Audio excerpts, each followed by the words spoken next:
Let's fucking go!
Ladies and gentlemen, hello and welcome to the Killstream. Excuse me. I am your host, Ethan Ralph, the owner and the editor-in-chief of TheRalphRetort.com. Yes, I still sound like shit. I can't really help it. I'm here. I sound a little bit better than I did last night, I think, at least. I'm not sure. Gator's here with me right at the top of the show. How you doing, Gator? Hey, buddy, I'm doing just fine. You sound like absolute shit still. I sound terrible. But, you know, here it is. Here I am. And we're sitting here doing the show. And how you been, sir? Also, I'm getting messages here right when I start the show. These people know I'm doing the show, but they never stop. They never stop. They never cease. They never stop. They don't care because that's what they are. But, yeah. Anyway, how you been, sir, the last 24 hours? I've been doing very well, trying to get back to making sure that the website is nice and updated as it possibly can be, working on thumbnails, all, you know, the usual stuff. Sleeping a lot. I finally get to enjoy some nice peace and quiet. I don't have to study. I don't have to wake up at 7 o'clock in the morning to take an 8 a.m. exam on the internet, which, by the way, internet exams suck. I thought I would love them, but I don't. You know what? I had to get up very early this morning, actually, and go down to the Manchester courthouse. Manchester's a district here in Richmond. I talked about this last night. I mean, there's no use in not talking about it, right? Well, I mean, to a certain extent. I'm not going to get into the nuts and bolts. And again, last night I said... To the nitty-gritty, yeah. Right. And again, last night I said, you know, I don't want to attack the particulars and all that, and I'm not going to participate in that, really. I've said my piece on Twitter and elsewhere, and I'll have my day in court. I did hire my attorney today.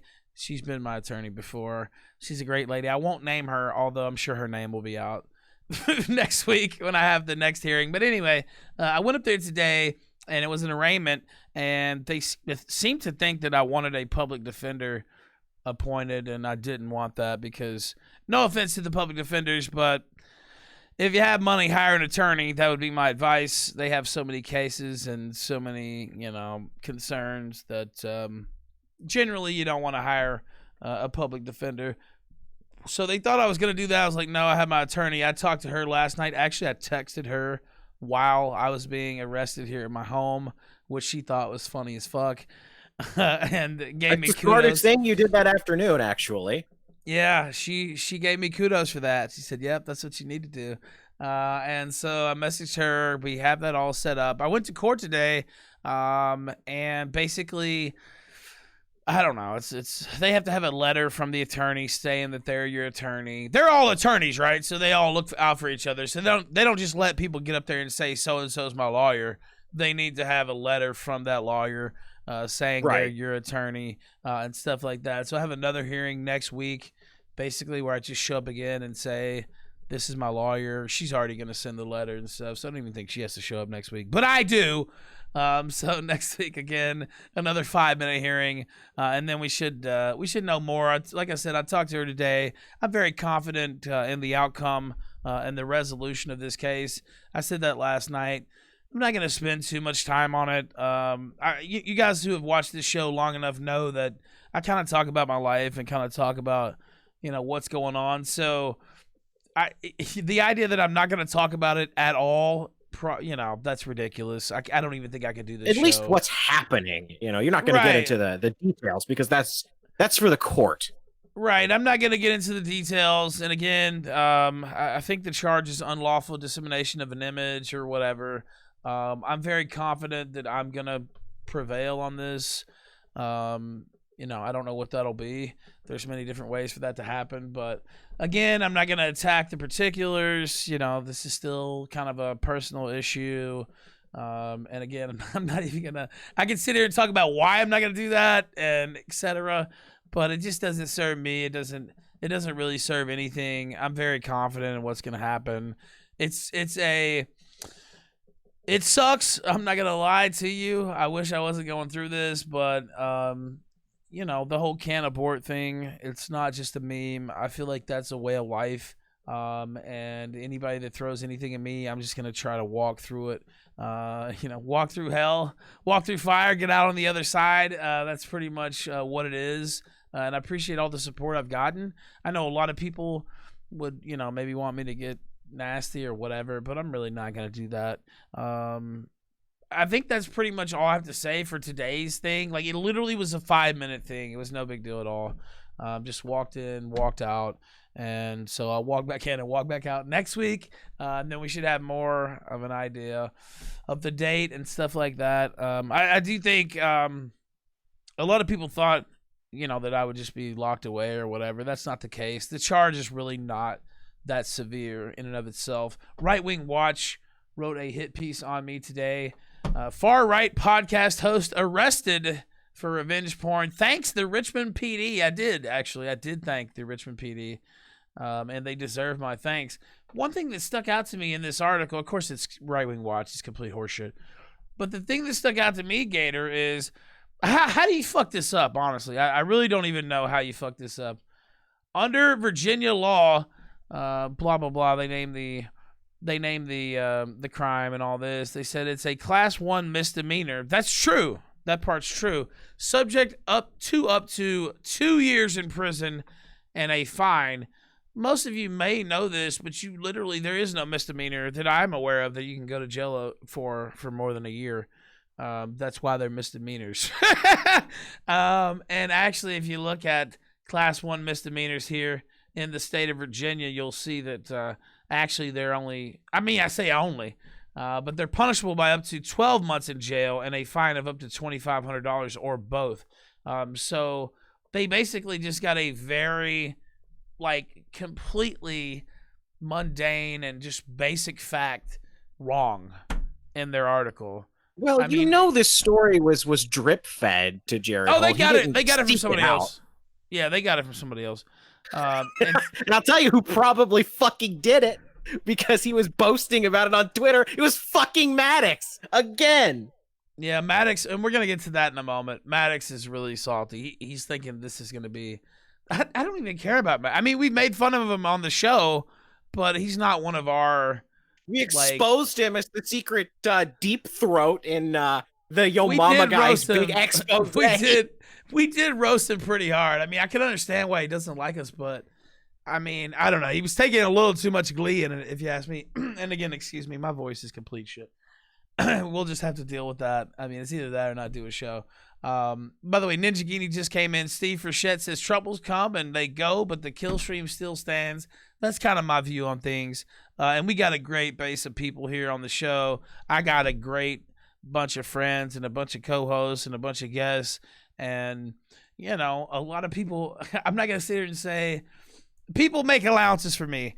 There's no doubt about that. Sometimes I may or may not be more trouble than I'm worth. But thank God, some people think I am worth the trouble. So I thank them very kindly. I can definitely see the other side of it, that I wouldn't be worth the trouble. And I could even see that taking myself out of the situation, thinking, wow, this fat fuck has really a lot of fucking problems here. Fucked up. Right? Yeah, God damn it. Well, can he just slow down for 1 month? What the fuck? I completely understand that.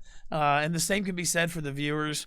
But I think we put on a good product here, and I'm very confident in what's going to happen. And if I'm wrong, I'm wrong. But based on what I've spoken with to my attorney, and et cetera, there are other factors. I'm not going to get into all those. I'm pretty confident in what's going to happen. It's not fun, but that's where we're at. That's the update today. I'm probably not going to talk about it again until next week when I go back. And so then I'll give another little status update. So I'm not going to talk about it every day or go on the attack against people and stuff like that. And of course, again, there's a lot of family concerns. I'm still going to have a kid and all this stuff. And so, it is what it is. And I have reason to be saying the things I'm saying. Not all those reasons are known at this point in time. I do want to. So they will be eventually, but yeah, go ahead. I do want to instruct people to kind of look at the juxtaposition of who is doing the attacking, who is trying to drag other people's names through the mud, and who is not. I just want people to just take a look at that, at the situation there, and just kind of make your conclusions based on that. Usually when you don't have as strong of a hand to deal, you go on the offensive. I'm just saying. Well, it's been the put to use a Clinton phrase, a Clintonian phrase, the politics of personal destruction, and I'm very well aware of those politics and those tactics because I've used them myself, and so I understand what's going on and how people are trying to demonize me and make me toxic, quote unquote, or what have you. But thank God I have a lot of good people, a lot of good viewers, a lot of good friends, a lot of good co-hosts. And, I'm going to get through it, and I'm going to win, actually. And so it is what it is. Don't attack anybody. I don't want to see attacks on Zoomer Girl leave and all people that stuff. Don't do that. And I want to say that, again, I said this last night. Don't attack anybody over there. Leave it alone, especially don't attack Zoomer Girl. Just leave it alone. I have reason to say everything I'm saying, and let's just leave it there. And I will talk about the stuff, it generally and what's going on and keep you updated and tell you my view on how it's going to go. But I don't want to attack people personally, and I have my reasons for that. And let's just leave it at that. I don't really think there's anything else to say about today's hearing. It was very short. I mean, literally, I walked in and walked out, and then I spent more time on my phone trying to find out where to go to breakfast after the hearing. And I went to a place called Brewer's Cafe, which is it was a little Black Lives Matter-y, to be honest with you, but goddamn, the food is incredible there. And also, I didn't order one, I swear to God, but they have like bourbon, coffee drinks, and all kinds of mixed drinks all day long. And so it's kind of a black-owned business. I won't say in the hood, but kind of in the hood. And it was close to the Manchester courthouse, so I was stopped by there after court, and it was really good. Also, now again, I'm just going to leave it there. So that's the update on all the bullshit. Somebody in chat said, I see why Ralph has been gone. That's not true. I was only in custody for like 2 hours last night. I've not been in jail. I've been gone because I was in Tampa. That's why there weren't kill streams. I was in fucking Tampa, Florida, and I was having fun, with the Dick Show and stuff like that. So no, I was in jail for 2 hours last night. That's it, and that's as far as I plan on spending. It was mostly just the processing. No, literally, I got bailed within 30 minutes, and then it was 2 hours of processing. And so, yeah, that sucked. I did have to sit in the cell for 2 hours, even though I'd already been bonded out. So that was, again, I'm not going to get too upset about it. I may or may not have been very upset about it in the cell. In the moment. Well, yeah, because it's like, God damn, it's taking y'all 2 hours and I already have bond? Like, what the fuck? Just let me walk out the door. But they had to take in Richmond, they have to do a full fucking, like, fingerprinting and all this shit. I had to take a mugshot. I still don't know if it's come out, but I had to do all that shit even though I wasn't going to stay. Oh, I've been looking because I was going to tweet it out. No, I literally sat there and, like, cheesed it up on the mugshot because I remember the last one, which in my opinion is one of the most iconic photos of the last 5 years, but I'm a little biased. But the last one, I'm just like, honestly, it's perfect for the mugshot. It's just like, here we go again. But on this one, I'm like, a bright smile on it. So we'll see what's going to happen there. By the way, I have a programming update, though, and this is what I stumbled my way around into talking about. Programming update. So tomorrow we're originally supposed to have a double blood sports match. Adam Green versus Andrew Meyer, the Don't Tase Me Bro, as the opener, and then Syrian Girl versus Halsey as the closer, basically the main event. Well, I had talked to Syrian Girl before, and this is the reason why it was so late in December. I wanted to do it earlier in the month, but she said she was moving. Well, she's still moving, and she's in her new home or whatever, but she doesn't have everything set up. She said if it had been Friday, she would have had it set up, but it wasn't going to be Friday. It was going to be tomorrow. So we have to move the main event for tomorrow to Tuesday, December the 22nd at 9:30 p.m. Eastern. Syrian Girl versus Halsey. They're both on board. There should be no problems with Tuesday. And actually, in certain ways, this is better because I know we're not doing the doubleheader, but we had the two blood sports on two separate nights. We're going to do karaoke on Friday, but so other than the list I've announced. This gives us more time for the Syrian Girl Halsey blood right. sports. That's the thing. thing. I think this is actually a better alternative, what's happening now. On Friday, we're going to have maybe a little bit shorter roster for karaoke because I just haven't had the time to fill it out. But there's still going to be at least 10 people singing. So I think that's not too bad. And so I'll go to work on that tomorrow. I haven't had a lot of extra spare time to figure out guests and logistics and stuff like that. But tomorrow I should spend all day. We'll see who else we can get in on karaoke. I'll work on the logistics of the sound and the songs and stuff like that. And then we'll do the blood sports, Andrew Meyer versus Adam Green that night. And then on Friday we'll do karaoke. And we might even open it up to the audience. Yes, Jim Goat is going to be there on Friday. Merce is scheduled to be there. Worski, me, I think Bibble. Who else? Dick Masterson, Nick Ricada. So it's not, a nothing list. We have a pretty. Oh, I want to say Frank Hassel. I don't remember if I have Frank Hassel locked down or not. Let's see. Let me double check on that. I don't remember if Hassel was one of them or not. I know he's on the first one. I have to go back and look, basically. Also, let me send the link to Jack Hadfield because he was supposed to come on tonight as well, and I just now remembered that. Okay. I got the link to Worski last night because I know you were caught up in all the setting shit up. Let's see. Let me write this. Hold on. Sorry, guys. He is the guest tonight. I completely forgot. I totally forgot. Join in 10 minutes. You'd forget your phone if you didn't hand it off to somebody. Oh God, I'd forget a lot if it wasn't tied to my fucking shoulders. All right. Lord Xenu WT Laws says, let's fucking go. Okay. Let's fucking go. I see Jack. Jack went ahead and joined. All right. We got him here. Now my voice is fucking up even worse.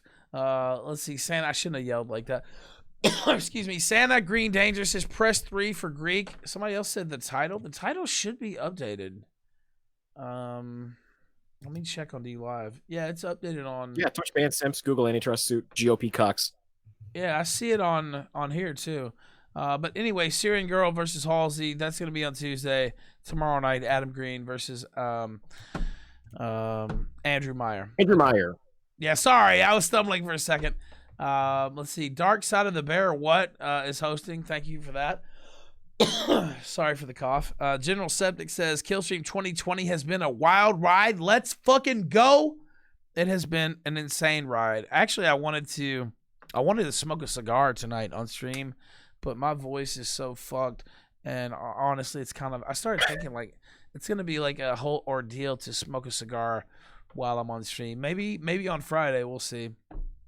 General Septic says, what you need to do is drink some freaking green tea right fucking now. That's what you need. Well, we'll try. Honey too. Put honey in it. I need some green tea with honey. God, I love green tea with honey with a little bit of fucking lemon, maybe. Oh my God, it's so good. Mm-hmm. It's the perfect thing to fix your voice. You know what? Green tea is one of the things you drink and you're just like, wow, this is really good. I don't know if it's in my mind. It probably is. But while I'm drinking it, I can just feel it. It's like, man, this is really good for me. I should drink more green tea. I don't know if them Asians are onto some shit, man. Yeah, I'm telling you. Yeah, these fucking motherfuckers know something. So yeah, that has been part of the deal. The ancient, the secret. General Septic says, does your attorney have a certain type of headwear? You're about to be out in 10 months. If she doesn't, I guess. I don't know. I don't know her lineage, but she's a badass. I do know that. And so the answer must be yes. She's a badass, and I'm pretty confident. So General Septic says, I already read that. Patrick, God damn it. Patrick's with the diamond. Thank you so much. Steve Frechette again with the Ninja Guinea. Thank you so much. Dark Side of the Bear, what? With the diamond says, a shekel for your troubles. Thank you, sir. CDTR says, can't abort the retort. Easy Money is the best, says the Dragon King is free. Thank you, Easy Money. I am free, relatively speaking. Easy Money is the best, says please make sure you have a Levantine lawyer or Levantine lawyer, however you said that. Fly Guy Player 1 says the losers and haters can't help but being born fucked up. They really can't. They really can't. And I've seen a lot of favorite tweets. I've seen a lot of comments, and I completely expect that, right? a lot of people who don't like me. There are a lot of people who don't like me, and so I would expect them to be celebrating, etc. And I would expect that to continue right up until the day when I win. And I'm literally And it not will be bullshitting. the wailing and gnashing of teeth. Yeah. I'm not even bullshitting, by the way. I'm very confident. I saw some people like, oh, Ralph's full of shit. No, I'm not. I'm really very confident. And I have reason to be, but there's just no... I'm not going to try this case in public other than what I said on Twitter yesterday and on the show. And even that, I think, was pretty muted. I'm not going to go blow by blow. That's not how you do things. And so we'll move forward in this manner. Gotta let the process do its job. Trust the process, as the 76ers fans would say. Easy money is the best, says Ralph was in cells, interlinked. Ralph, your voice is way off your baseline. Yeah, my voice is fucked. I don't know. I couldn't. It's really bad. Yeah.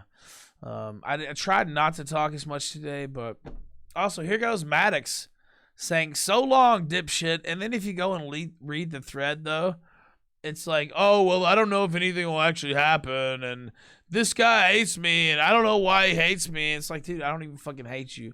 I laughed at you. Why would we hate Maddox? Why would I hate Maddox? Literally, endless unintentional comedy. You want to know a funny story? I talked about this before, but this fucking loser, absolute. I won't even say what I want to say. F word. I won't even say the other appellation. Narrator. I actually have him blocked now because he's some BLM nutcase. But back in the day, I used to talk to more people.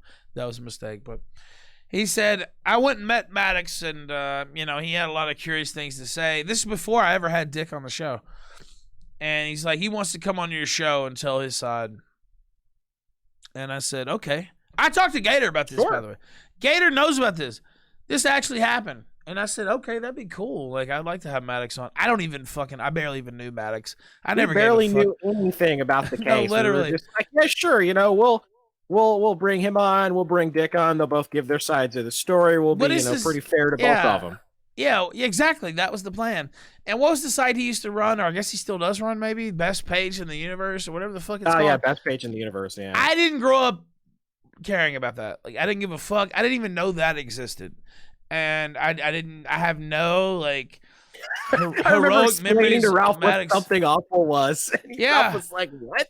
Like, I didn't know what was going on. I have no, like, reverence for Maddox because of what I read when I was 16. I don't give a fuck if Maddox died tomorrow. I wouldn't care. Like, I literally would not care. Other than if he died tomorrow after I said this, then I would be like, wow, my power has increased. But other than that, Death Note fucking music right now. Right. But other than that, I have no care about Maddox. The only reason we talked about him is because of Dick. Anyway, so they said, all right, I can probably get Maddox on your show. I said, well, that'd be cool. I don't really know all the beef. I have nothing to say one way or the other, but that would be cool. So somehow, while we were waiting around for Maddox to fucking come on the show, I forget who it was. I think it was somebody I was talking to. I don't remember if it was us directly or if it was like a viewer of the show. But we wanted to get Dick on the show as well. And, he just happened to be a lot more amenable to coming on the show. We didn't have to jump through 3,000 hoops to get him on. Honestly, if Maddox would have just come on the show, we would have had him on the show. And he didn't. Like, he strung us along. It's simple as that. We would have had him on the show. I didn't have any... of course, me and Dick are friends now, whatever.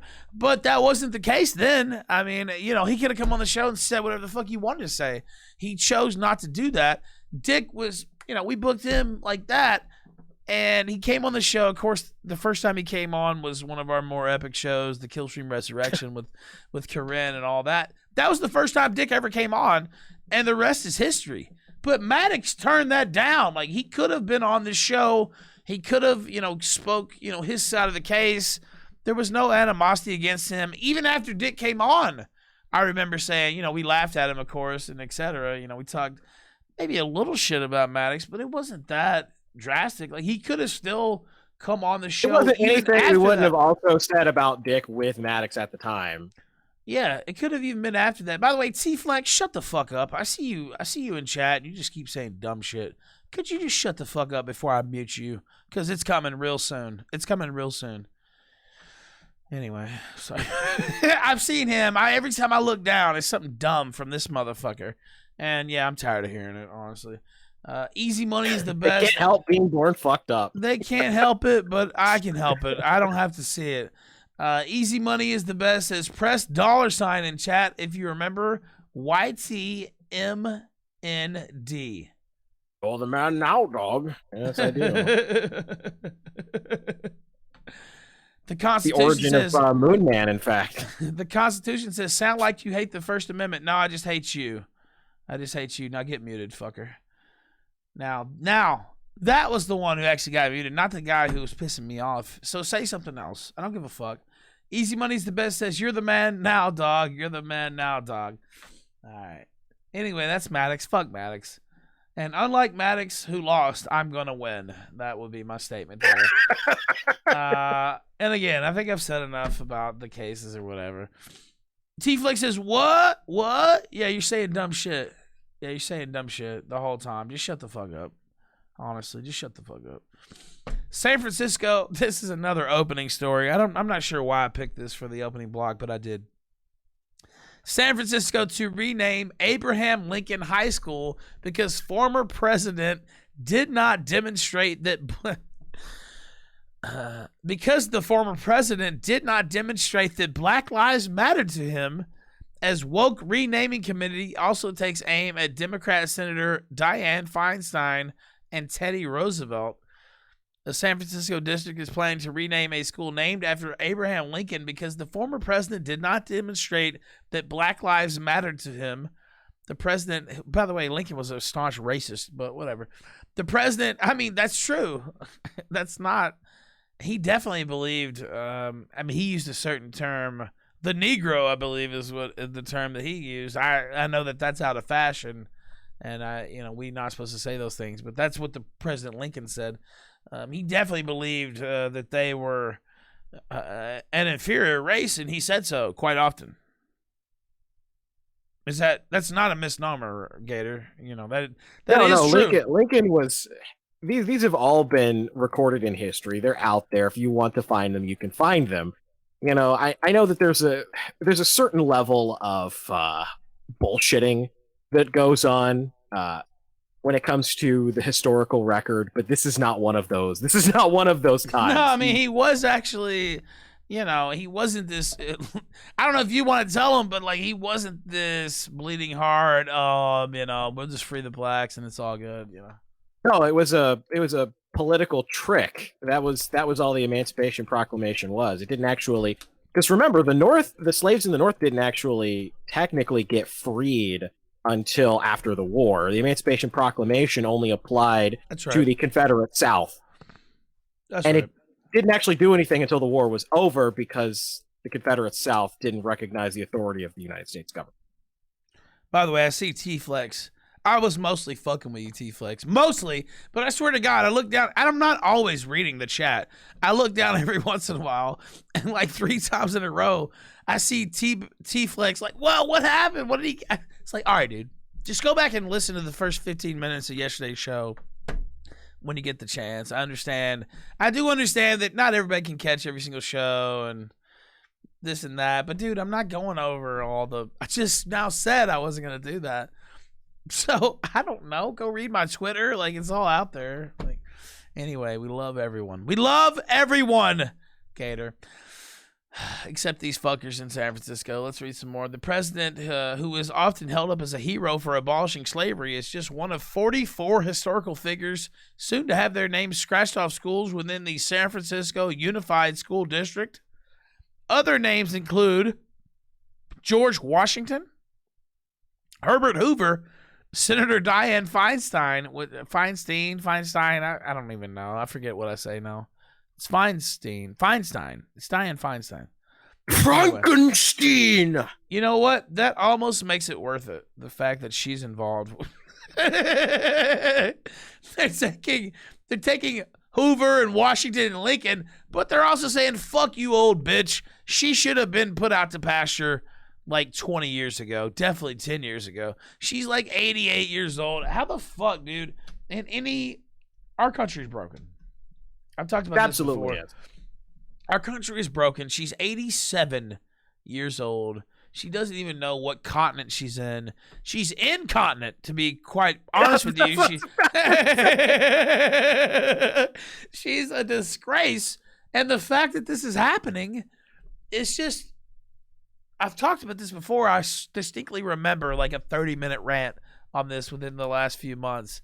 And I could do it again, but I just want to remind people who heard that rant that this is an absolute disgrace. And I don't know how many times we can say it. It can't be said enough, really. The geriocracy that rules our nation is a disgrace, and it should be stopped. And I don't know. I don't want a Fed post. I don't want to, I don't want to see it stopped violently. I don't want people to twist my words, but there has to be some type of remedy made for this. And I used to not be in favor of term limits and stuff like that. But, term limits. Yeah, I used to not be in favor of that, honestly. Be like, well, you know what? I can see the other side and da-da-da-da. Now I don't see the other side. Term limit these fuckers straight to hell. That's my fucking view. And, I used to not be that way. But you see these fuckers sitting up there until 90 years old. It's an epidemic, too. It's not just one or two. Like, oh, this old guy, he happened to be, very bright-eyed and bushy-tailed, and he was contributing right until the end. That's not the case. These people are propped up by staff, that they pay hundreds of thousands, if not millions of dollars to. Depending on your rank in Congress, you have more money to spend on your staff. I'm not sure if everybody's aware of that. And your position and your committee assignments and stuff like that, and your ranking member status and chairman status. There are millions of dollars spent to prop up these geriatric fucking slobbering head cases, and it should be talked about almost every single day. And so, again, I don't feel bad about bringing it up here on the show once again. And honestly, I'm just sitting here thinking, like, in the moment, like, we might need to have like a geriatric moment of the week or some shit. Like, this needs to be something that's talked about all the time, Gator. You shouldn't be in Congress if you're that fucking old. It's that simple. It's kind of like how if you're, when you reach a certain age, you should take a driver's test every single year to make sure that you can still actually competently control a vehicle. It should be the same for fucking Congress. There should be some basic facts and things that you should have to be able to explain cognizantly. Otherwise, you lose your license to be in Congress. Well, see, Patrick's in the regular chat saying 70 should be the limit. Could we just make it 80? What the fuck? Like, I'm not even saying 70. God damn it, 80 would be like a massive improvement. Could we start there? Like, I don't know. A driver's test? Could we make sure you can walk across the room before you have to I don't know, man. It's literally like one of my biggest pet peeves. And they just sit in Congress and it's like a fucking adult daycare center. And it's a disgrace. And they changed their nappies and everything on the Senate floor. No, it's not that far off from being true. Like, that's literally what's happening. No, I swear. Like, it's like adult Depends. Like, give me my Depends refill. Like, that's what's going on in our country. And honestly, it needs to be talked about all the time. Reno Miles says, have 4chan pranks gone too far? Talking about this story. Shout out to Reno Miles. Good to see you, man. Easy Money's the best. Says, far-right anti-Semitic propagandist Ethan Ralph. Yeah, that's me. Then he says, rename school after a mid-20th century leader. Yeah, Tito, that would be good.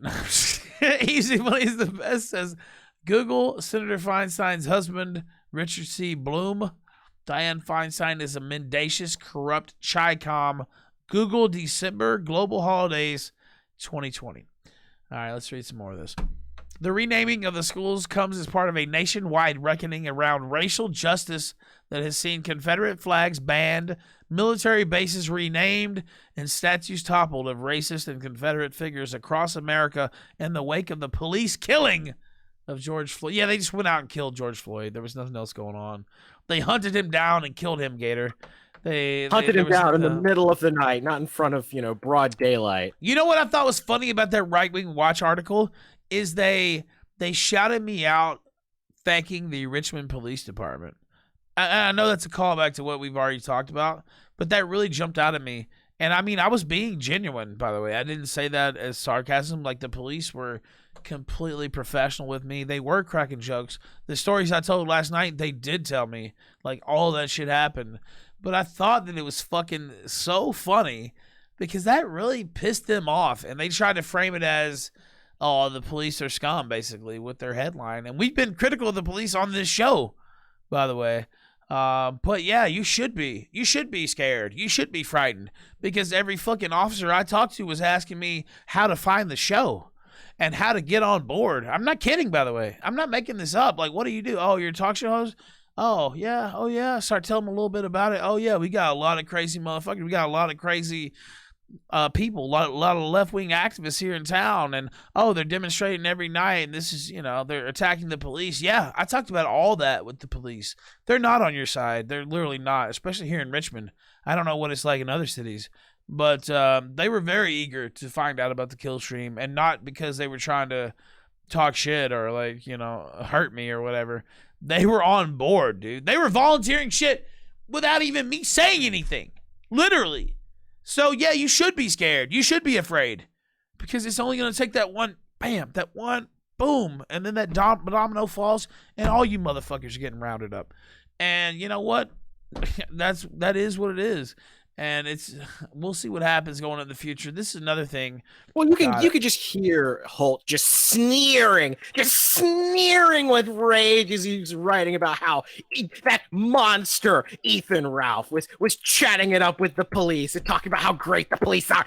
How dare you, Ethan Ralph? You just hear. By the way, I'm a guy who had my life completely fucked up by the police.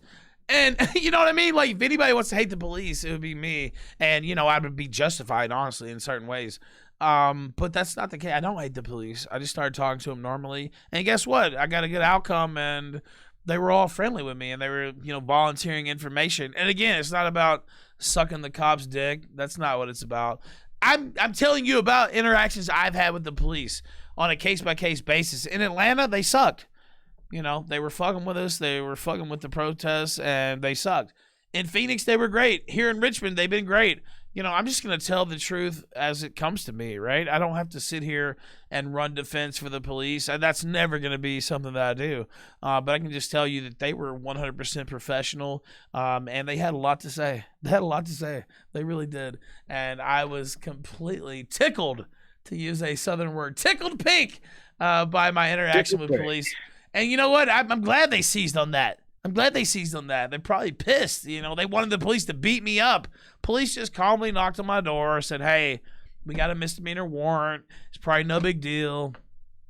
You'll just go down here to the Justice Center. They'll let you out, and you'll come back. And that's exactly what happened. So, shout out to them. Also, let me finish this story because I just keep doing asides. God, I'm terrible about that, Gator. I keep doing asides. I keep linking it back to old stories. A rambling man. Oh man, dude, I can't. Why can't I help myself? Honestly, this is just ridiculous. It keeps happening. The district's renaming committee decided Lincoln is not worthy of keeping his name on Abraham Lincoln High School because the majority of his policies proved to be detrimental to Native Americans.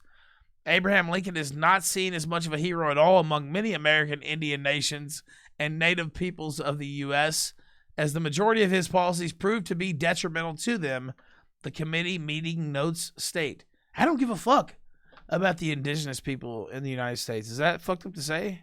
I mean, maybe it is. No, I said it the other night. Like, I literally don't care. I mean, I don't want to hurt them. I don't want to see them hurt or anything like that, but their concerns don't really matter to me. I literally don't care. Like, this was I mean, if their concern is I don't have enough to eat tonight, that might be okay. Let's give them some food. But I'm not really concerned about what they think about the heroes of our nation, Gator. Yeah, they lost. Right, you lost. Like, for all the same liberals that are like, oh, Trump lost, oh, the Confederacy lost. Why do you talk about that? Well, yeah, so did the Native Americans. They lost. They lost bigly. Why should we hold him up? The only reason that we should take the only reason we should take the Native American mascots off of everything is because that's like saying, yeah, look at my club, look at my ball club. We all suck and we lose all the time. Yeah, I can understand why you take it off for that reason.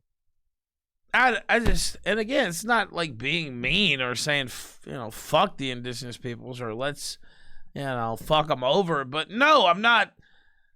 I might have a reason to take Lincoln's name off for a different reason, but that has nothing to do with this.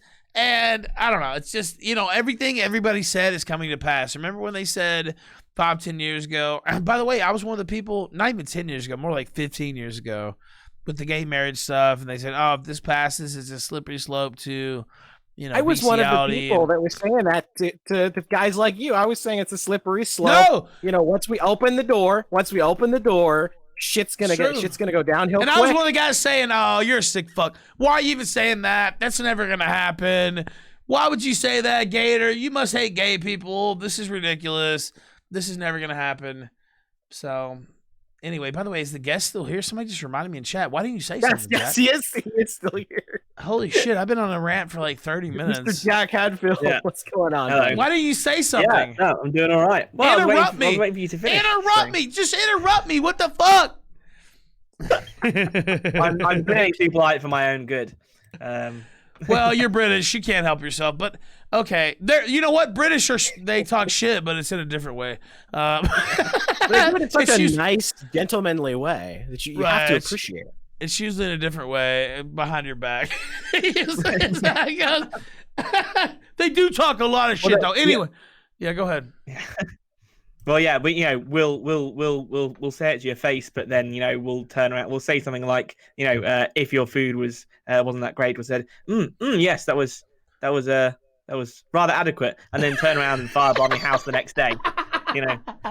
So they have a certain way with things. I have a little bit of experience with the British culture. I won't go into that either. Let me read these real quick, and I'll let you introduce yourself. You're Jack Hadfield. You work for National File, though. You've been on the show recently, actually. What was that? The election stream, I think you were on. Jesus Christ. I don't remember it very well, but I do know that you were there. Let me read some of these. Essential Waggle says, take away their driver's license at 80, problem solved. Well, I don't know. Take away their senator license at 80, I think is what I want to do. I don't even care if they're driving around, whatever. Right about everything says mandatory eye exams.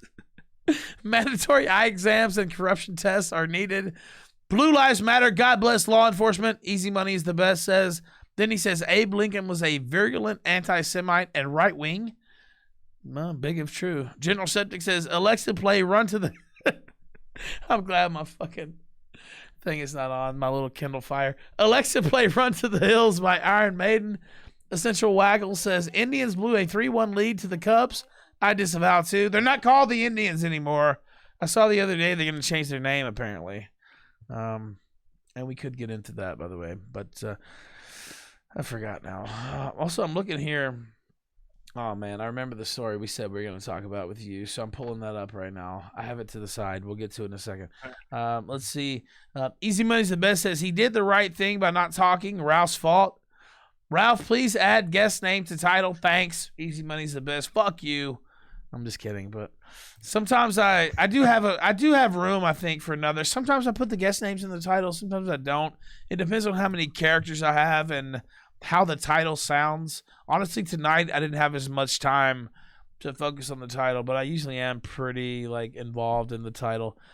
It's gay, I know, but Mort Howler gifted a 1-month subscription. Thank you, sir. Cherry Phosphate says Indians killed Abraham Lincoln's grandfather. All right. I hope, by the way, Droopy Drawer said you just made my Echo start playing Run to the Hills. That's hilarious. Easy Money's the best says you can fuck me anytime, sweetheart. Oh boy, don't get there. Don't go there. I didn't know it was a female donator. Please, God, I've had enough female issues. Anyway, General Septic says if you only have one eye, you can't be in Congress. That's fair. See you, Dan Crenshaw. All right, now Jack. I like people that have two eyes in Congress. And while you're still reading comments, Karasu737, who said he's also British and his accent is better than mine. Fuck you. No, it isn't. Mine's far superior. Okay. Now tell us So, what kind of British accent do you have, by the clear that way? out. There's different kinds. Well, I'm from more of like the Midlands. So it's not a northern accent, or is it a southern accent? So like Right, I'd say, different. so I sound more southernish, but I'm like say like bath, path, grass, etc., rather than bath or path or grass or half. So you path. sound more southernish than you do north, because the northern is like just a completely, Manchester and Mank and all this stuff. Like, I remember that. Well, I mean, like north, south, like any day of the week, guaranteed. I'd far rather. I have honorary northerner status from my from some of my mates. I go up to them every New Year's Eve and renew my northerner license. Or I have to basically endure, feats of strength and drinking, in order to prove I'm not some soft southern pansy. Because everything south of them is the south. But like we get hated on by everybody because the north thinks we're south, the south thinks we're north, and we're just here stuck in the middle with lots of terrorists in Birmingham. So isn't that where they did the Ariana Grande boom boom? Was that Birmingham? No, that was Manchester. That was Manchester. God damn it! Yeah, I just said Manchester too, and I got it fucked up. I remember there was a show I used to watch called Ideal, and it was on BBC Three, and I used to watch it. Even though I was an American, I would just download the episodes. Review copy the episodes, etc. Oh, cool. And the Mank accent is so fucking thick, and there were so many like insider references in that show that I would have to go and like Google and look shit up to even figure out what was being discussed sometimes. And I'm a guy who grew up on BBC and Masterpiece Theater and PBS. My family was always big into British drama and British television and stuff. Are You Being Served was something that I grew up on as well, and all those types. What is it? God damn it! What is it? God fucking damn it, Mrs. Bucket. What is her? What is the name of that show? Hyacinth. Yes. Oh, God. Keeping up appearances. That's the name of it. Yeah. Keeping up appearances. Seen it myself, but... Oh God, no! Don't say that. I just assumed all British people had seen that. Yeah, I grew up on all that shit. So yeah. Anyway, tell people who you are, what you do. Yeah, well, I'm Jack Hadfield, and you can follow me on Twitter at Jack Hadders or on Gab at JH and whatever. So I write for National File. I used to write for Breitbart Tech back in the day. I used to intern for Milo, which is how I first knew you when I was in your Slack, remember, and all that. Oh boy! Oh boy! That seems like a long time ago, but that was a big deal too back then. Yeah. I can't remember if that was early 2016, right? That was early 2016, and for those who don't know, I had a private Slack group, and there was a lot of overlap between some figures and stuff, and it got to be my shit got leaked basically, and it got to be a big thing, and that was I remember when that happened. That was like oh my God, but now it seems like nothing compared to what I've been through since. Yeah, I think there's literally like one message of me in there, and it's literally just me like saying hi. So you introduced me into the Slack, and I think that was it. Yeah, it was. They tried to. That was 4 years ago, almost 5 years ago, and they thought they were going to cancel me off that. So I think that should probably be a little bit of a guideline for those who think that it's headed that way. It's not headed that way. Now, you write for National File, and by the way, Worski mentioned, he said, blast from the past. I forgot about that. Yeah, that really was a blast from the past, Worski. We should have Worski on here in a little bit. But tell people about National File. Tom Pappert, a great guy. I saw him at the MAGA March. I saw him somewhere else, I think, too, recently. Just a good publication, a good guy. I know he's been cool about you coming on and other people. He's come on this show himself several times, and so I'm a big fan and a big proponent of National File. Yeah, well, I think the last time I saw you IRL was at CPAC, where we hosted 2 of the alternate events, because AFPAC was on the Friday, but on the Wednesday and Thursday we had the ones at the Omni Showroom. I think was the first one, which is then where Nick and Alex Jones met for the first time, and then there was the bar event. I can't remember if you. So I missed. You know what? Did you? I didn't get into town. Harry's afterwards. Yeah, I was going to say, I didn't get into town early enough to go to the first National File event. I talked to Tom, and he was down for me coming, but I just didn't come into town early enough. And then the second one, I forget what was going on. It was something to Harry's or something. I wasn't able to make it to that one either, but I definitely saw him in town. And National File's been great. By the way, not only am I supporting them because they're nice to me and they come on my show and they're cool to us, but they do great work as well. And we're going to talk about some of your work here in a moment. And should we just bring this up now, actually? I think we probably should. Yeah, why not? Because that was the perfect segue, and it's never going to get any better than that, honestly. I can't do any better than that. That is the limit of my abilities right there. Exclusive. This is from the other day, by the way. Well, I don't know, 5 days ago or so, 6 days ago. When I booked you on the show. Coming out on this as well. Yeah. Now, okay. Yeah. Exclusive. I'm going to just like read the title and the subtitle, and then I'm going to let you go into a synopsis. Does that sound okay? Yep, that sounds about right. Since you wrote the fucking book, literally, or the story, you should probably be able to do that. Exclusive, Arizona Democrats and the media, basically Arizona media, in bed with trans Antifa rioter who claims he had a mini stroke from COVID. Now, here is this guy looking like I don't know, a piece of work, I guess you could say, to use the Trump term. He's a mess. He's a mess. He's a mess. Here he is on the screen. Now, can you tell us, by the way, his name is, let me see, Riley Barons. And there he is on the screen. Who is this guy? Yeah, well, Riley, who used to be known as Jessica, because it's a female to male, not the other way around. Rare. So, yeah. So he's a shiny Pokemon. Go ahead. Sorry, my apologies. But yeah, so there was a couple. So I think I can't remember when they were on the media, but it was about a couple of weeks ago. Yeah, so starting the month basically, because they got coronavirus and claimed that they had a mini stroke from it, and that because they were a healthy 23-year-old rugby player, they're like used as an example of why corona, actually is serious to everyone, which of course it isn't, because we all know it's literally just the flu. I stand by that. Just the flu. I don't care. I'm not taking the fact. Anyway, that I mean, there's a whole other conversation. But anyway, so they were used as the example of why it's all serious for young people. And that everyone was promoting them. We got so like CNN, BBC, The Hill, The Today Show, Newsweek, Fox 10, Phoenix. I mentioned them specifically because I'll see the reason. Come back to you later. But if you Google Riley Barons, and lots of Democrats, including Senator-elect Mark Kelly, who's the Arizona senator, was also tweeting out this story at the time. Now wait. Now finish your thought. Finish your thought there, and then I see a clip in your article. I'd already seen it before.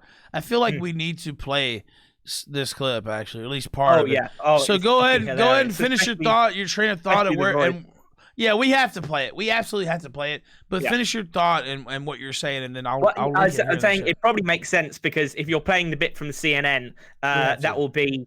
Yeah, so this is them being promoted as a healthy 23-year-old rugby player who had a stroke from corona, and so this is them. This is them on CNN. He looks like a healthy 20-year-old rugby player. That's the first thought that crossed my mind. Course, what? This guy's out there killing it on the rugby field, or where the fuck the pitch? What do they call it in rugby? I don't know. They call it the pitch in soccer. I don't know. Do they call it the pitch in rugby? What do they? I played rugby a bit at school, but I think pitch. The pitch. What is called pitch? All right. Pitch. Yeah. Yeah, it must be right. I don't know. Whatever. Okay, now let's pull that clip up. I have it linked here. I'm gonna read a couple of these comments real quick. Let's see. Essential Waggle says, I met their show first and before they drive into a wall. Easy Money is the best, says the Virgin Midlander versus the Chad Welshman. All right. Easy Money's the best. Yeah, okay. Go back to shagging sheep, mate. Come on come on. Easy Money's the best, says Ralph. How much do you like BBC these days? What's funny is I actually like the BBC, not the Big Black Cock, the British Broadcasting Corporation. Here and there, I still am kind of a BBC fan every once in a while. I still listen to the World Service. I know people get on my shit all the time about that, but I guess when you're an American, there's not really a lot of good international coverage available, and so that doesn't mean that I take what the BBC is telling me as 1,000% fact, and they're giving every side of the story, and it's not slanted, and I have to just accept this. But when it comes to covering nations that you don't even see mentioned in the American media, the BBC is pretty good about that, to be honest, and so there's really not a lot of options. If you care about that sort of thing in geopolitics and far-flung shitholes and what's going on there really aren't necessarily a lot of options. So yeah, there's my long and complicated and unfunny answer. Subculture says keeping up appearances was awesome. It was. It really was, dude. And I might watch one after the show. Subculture says blast from the past. I forgot about that. Shout out to Worski. Let's see. I don't even like saying this name. Shig Tits says, did he say ass pack?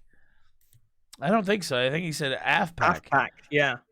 I already knew chat was going to fucking roast me over in my commentary there. Whatever. You know what? I'm just telling the truth. Okay. Are you ready? I mean, and they're passing this guy off. But they don't mention that he's transgender as well. So they're passing him off as a normal, average 20-year-old rugby player. And then listen to the voice. The voice. It's just we have to. Because I didn't hear the clip before I started writing the article. When I pressed the clip, I was like, oh fuck. Like, it's you know what's so funny is but it's fucking funny. No, you know what's so funny is how many times I'm like, oh, okay, I'll listen to it. I see what a lot of times, at least for me, I like to read things before I watch a video. I like to read the quotes because it's quicker. Sometimes I don't have time to sit through a fucking long ass video.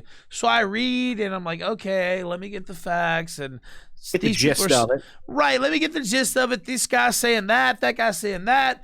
And then it's like, okay, I have the clip, the original clip or whatever. Let me watch this. And then you actually hit play and you're like, what? You're like, whoa, like your mind is completely blown because it was way worse than you thought it was. That's happened to me a bazillion times. All right, I have the clip pulled up. Are you guys ready? Yep.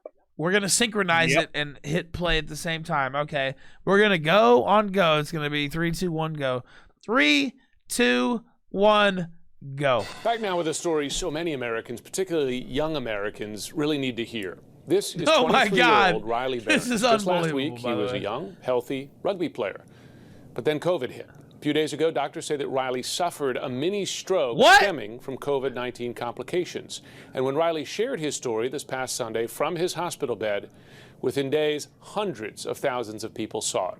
Well, Riley Barron joins me now. Riley, it's good to have you on the show, and I'm sorry you've been going through this for sure. Oh, Tell us, first of all, how you feel today. Hey, I feel a lot better. No!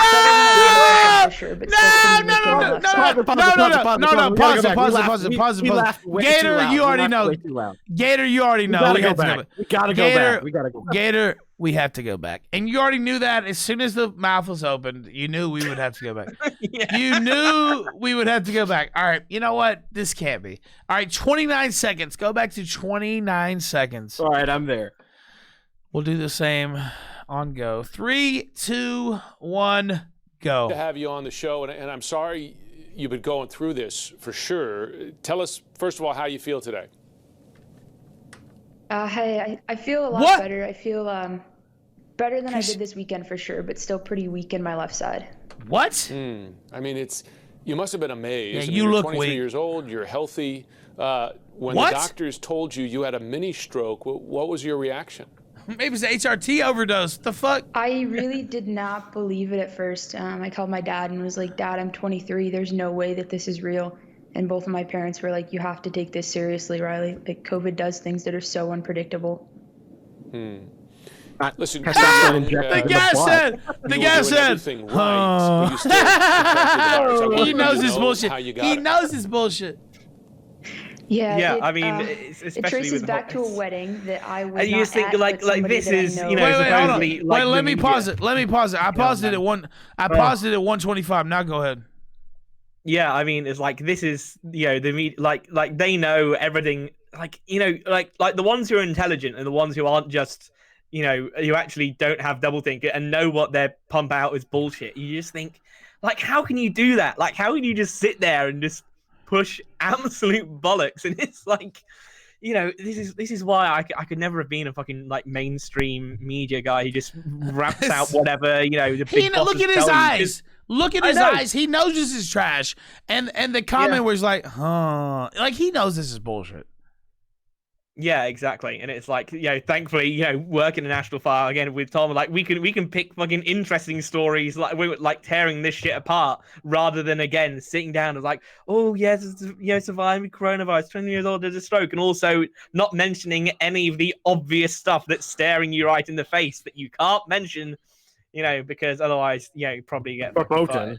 Yeah, you know what? That's a good point. Yeah. A lot of the people, they're just collecting their paycheck. It's not to absolve them of responsibility or whatever, but this guy clearly doesn't give a fuck. He doesn't give a fuck. He's probably going off to snort coke and fuck whores after the stream. Like, he literally doesn't care, and he's sitting here talking to this weirdo. He knows it's fucking weird. He knows it's crazy, but he's just collecting his paycheck, right? Like, I mean, he doesn't give a fuck about this guy, woman, whatever the fuck you want to call him. Let's see. Serious Lee says, COVID thinks like an evil banker. All right, let's go ahead. 125. You guys ready? You are ready. Okay. We'll go. 3, 2, 1, go. And so several people from that wedding gotten sick. Yeah, it's such a lesson there, right? Because that's the thing about these outbreaks. You have to go somewhere. It's who those people then come into contact with, or even, a couple generations out from that. I wonder what you say to young people who might be watching here, because you've heard this. I mean, you've even heard it from the president, who say young people are fine. If you're not old, if you're not really sick, don't worry about it. What do you say to those people? Yeah, I mean, that's what I thought at the beginning too. Like, I thought if I get sick, if I test positive, I'm just going to have a little bit of trouble, but I'll be okay. And I was not okay. It's clearly and so not I would a just man. say it's like time to start taking this more seriously than I think a lot of people have. So like wear your mask and social distance. Do doctors tell you what you need to do now, right? And what the prognosis is now, how quickly you get over this? I won't say it. Yeah, I don't know how quickly I'll get over it. I have several follow-up appointments with like a neurologist and an ophthalmologist. But they do expect me to fully recover. Psychiatrist. Well, that's good to hear, because I know there's a lot of concern about that long-term effects. This guy said that's good to hear. All right, so the way we found... Wait, can we pause it at 2:35? That guy said that's good to hear. Is he making like a joke about the 41% meme? Like, it sounds like he is, honestly. Like, maybe I'm just reading into that, but it seems like he's almost like making a joke about it. Am I wrong, chat? Am I wrong? Like, I'm serious. Like, it seems like that's good to hear. Like, did it not seem like he's fucking talking shit? Like, I don't know. Maybe I'm wrong. You know what? Roll it back. Run it back. I swear to God, I think that's what he's doing. Like, I don't want to give this guy too much credit, but that's how I took it. Go back to like 222. He's like clearly just throwing in a little. I'm right. Several He's people like, in chat. How long do I have to keep pretending so I can go and get my own late night CNN He show? I don't have to do this knows. shit. He knows. There are plenty of people in chat right now agreeing with me. He actually knows. You know what? Okay, go back. 222. Just look at that fucking face he's making. He's Dude, just like he's disgusted he's like, by this whole thing. I just have to pretend. I just have to pretend to get through this segment. He's like, I look at his face. I can't fuck up now. Look at his face. Seriously, look at his face on the freeze frame. And he's just like, I just get through this, if I just do what I need to do, I'll be set. Like that's I'll throw in. He's clearly disgusted by the whole situation, Jack. It's such a clown world thing, and of course, like, and also this is the introduction to the story as well. Like, guys, this is the fucking intro. Yeah, we haven't even got all the way into this. Oh, Jesus Christ. It gets so much worse. And also there's so much stuff, again, after the article. It's like, I mean, yeah, I'll be able to tease a little bit at the end, but it's the amount we found was, me and Tom were on the phone for like ages going through this. And some of this shit, we were like, we genuinely didn't know what the fuck was going on in a lot of these places.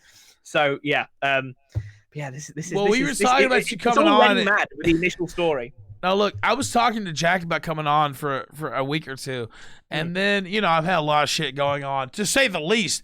And then he linked me this story. I said, okay, boom. Like that's the main. And that's going to be the main segment, clearly, of this appearance. Like this is it. Okay, all right. 222. You guys ready?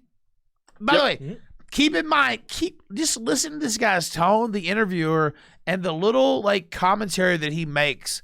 I think he's not based because he works for CNN, but he may be red pilled. All right, 222. Are you ready? Yep. All right, let's hit it. Actually, excuse me. I was doing the go thing, right? Excuse me. Sorry. Sorry. I usually do the let's hit it right now, but okay. We'll do the on go. 3, 2, 1, go. Get over it. I have several follow-up appointments with like a neurologist and an ophthalmologist. Listen to him. But they do expect me to fully recover. Well, that's good to hear because I know there's a lot of concern about that long-term effects.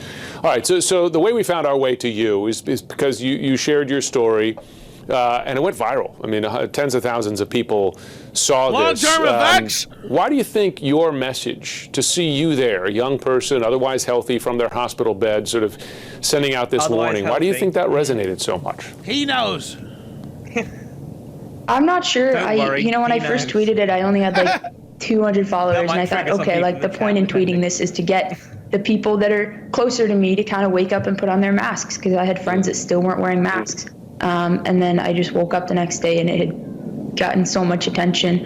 And I think it was partially because most people don't think about young healthy people getting this sick. He wants to laugh. Look at and his so they face. had a story to latch onto and kind of use as like, hey, this He's is like an biting example his of what tongue. happens or Blood what is could running happen. out in his mouth right now. What kind of reactions have you gotten? I mean, have you convinced people, do you think? Because the sad fact in this country is there's still an enormous amount of denial, and often among young people to say, hey, I'm bulletproof from this. I mean, have you changed minds, do you think?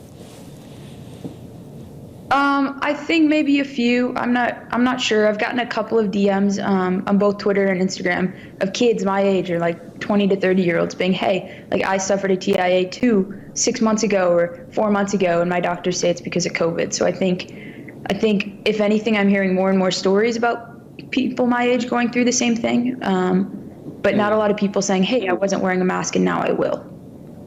Well, before we go, I wonder if you have any words of warning, if that's the right way to describe it, just how you want your experience to make a difference for others. That's my warning. Yeah, I would just say that I think there's a lot of people still not taking this seriously, and now is the time to do that. I never thought that, I never thought that I would get COVID in the first place, and then 2, didn't think that it would be that bad when I first tested positive. I thought, okay, I'll be sick for a couple of days. I'll get over this. And so I think it's just so important to kind of realize how unpredictable this virus is and to start taking it seriously. Yeah, take it very seriously. All right. What else do we know? That's the whole propaganda shit about it. They're like, yes, this normal, healthy, ordinary young person says it almost died, so you better take it seriously. Like wear the mask, eat the bugs, do the fucking whatever. Yeah, that they all tell us to now. By the way, do we know and again, I don't want to get to, I'll say, not that I don't want to get this way, but I think it's pertinent to the subject matter, right? So is this a person who has underwent gender reassignment surgery? I know they only came out as transgender in May. Oh, so it's not even that. So I was sitting there thinking, well, maybe this is a person who's had gender reassignment surgery and it made them struggle more with COVID than a normal person was. But well, I don't know. From what you're telling me, I don't know. Right. Well, from what you're saying to me, though, it makes it sound more like this is an attention-seeking tranny who is, to use a certain term, who is basically just seeking more attention. That would be my view. At first, I thought, maybe they're sick. Maybe they actually did have a worse time of it because of what they did. But actually, I think no, it's just attention-seeking behavior. Well, I mean, of course, they specifically say mini stroke as opposed to stroke. Right? Because you can't fucking detect a mini stroke. That's why. Yeah, because anybody can pretty say they much. had a mini stroke. We can say, "Oh, well, I had a mini stroke." Literally, the There we go. doctors can't even fucking. You know what? When the doctors say you had a mini stroke, they don't know what the fuck happened. They're just like, "Oh, well, maybe they had a mini stroke." You know, like it's bizarre. I had a fucking mini stroke researching this article. I'll tell you that. Holy shit! All right, now what else do we know about this weirdo? Okay, so then so they were promoted by the media, but Here's Captain Kelly, by the way, Senator Kelly. And then here comes the punchline. They're they're an active Antifa member who's been involved in 5 riots this year, was arrested 3 times, and also is an active member and organizer within the Arizona Democratic Party. So they're not just some random thug. Like they clearly go out campaigning. They know everyone. Like in terms of who we've tracked down that they know, they're very close to the mayor of Tempe.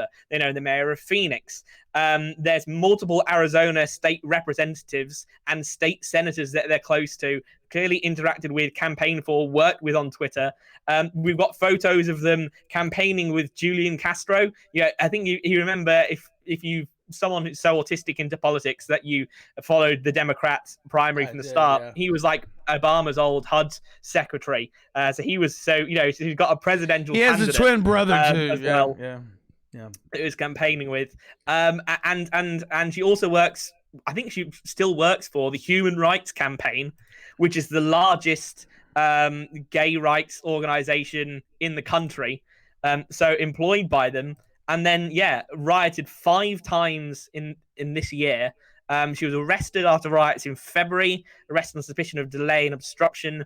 She was involved in a George Floyd riot at the end of May, was arrested in July, again for another riot.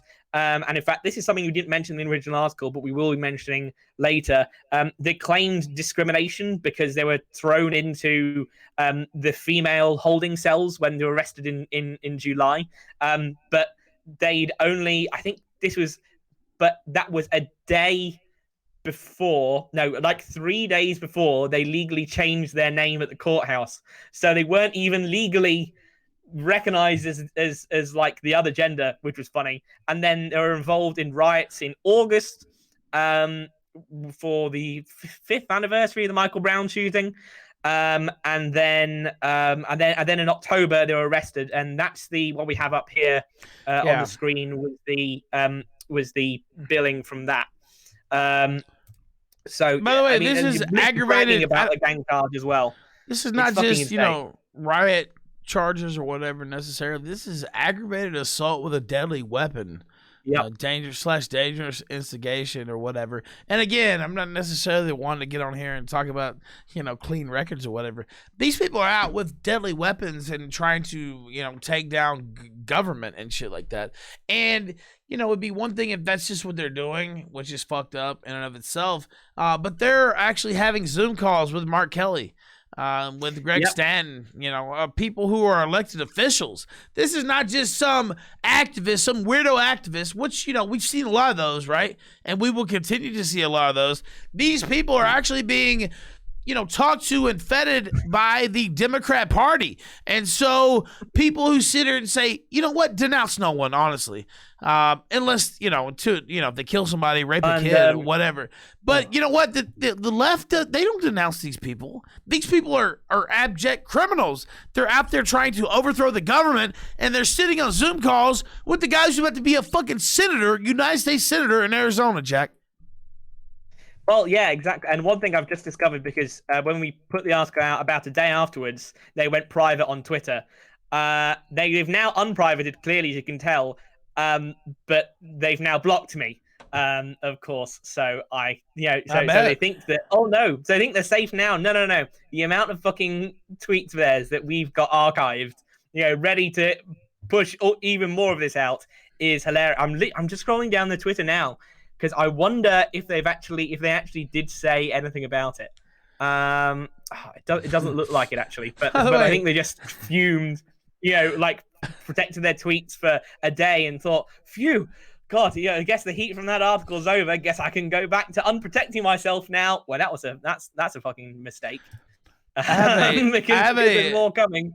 No, it's more coming. I see Fash out in the regular chat says they aren't monsters like podcast hosts that take a 2-minute call from Patrick Little, which actually made me, I almost had to mute myself because I was about to bust out laughing. It is like that though. Like, I mean, we have all kinds of people on our show, this and that. These are actually violent agitators who are not only, getting arrested and having to do their, pay their due or whatever, but they're sitting in calls with elected Democrat officials.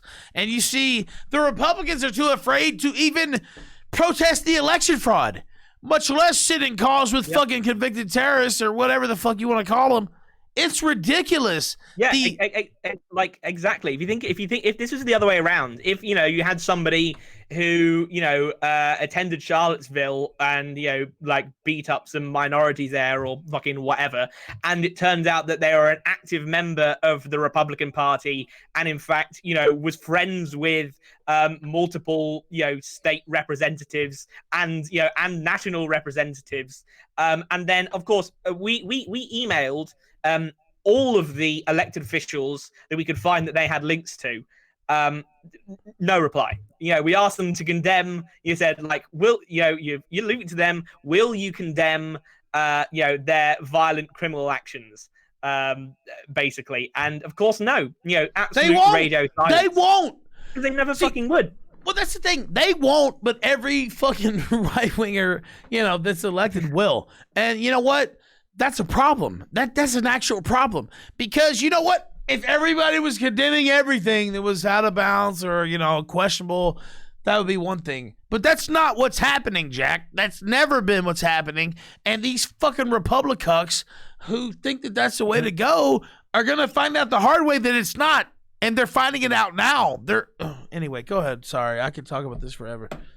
Yeah, and then of course, there's the media connections as well. We found multiple journalists where they had connections to people from two people from the local ABC affiliate and one from the NBC affiliate. And we also found one thing we haven't revealed is that we think we found a relatively close relation who works at a rather major national publication as well in a relatively high position. So keep an eye out for that. But yeah, so the local the local journalists as well, they're clearly friends with, and these are the people who've been reporting on the protests. And it's like, well, these are the people reporting on the protests. So we of course send emails off again to ABC and NBC saying, how will you look into the relationship between your reporters and this person who's been arrested 3 times this year, for violent rioting?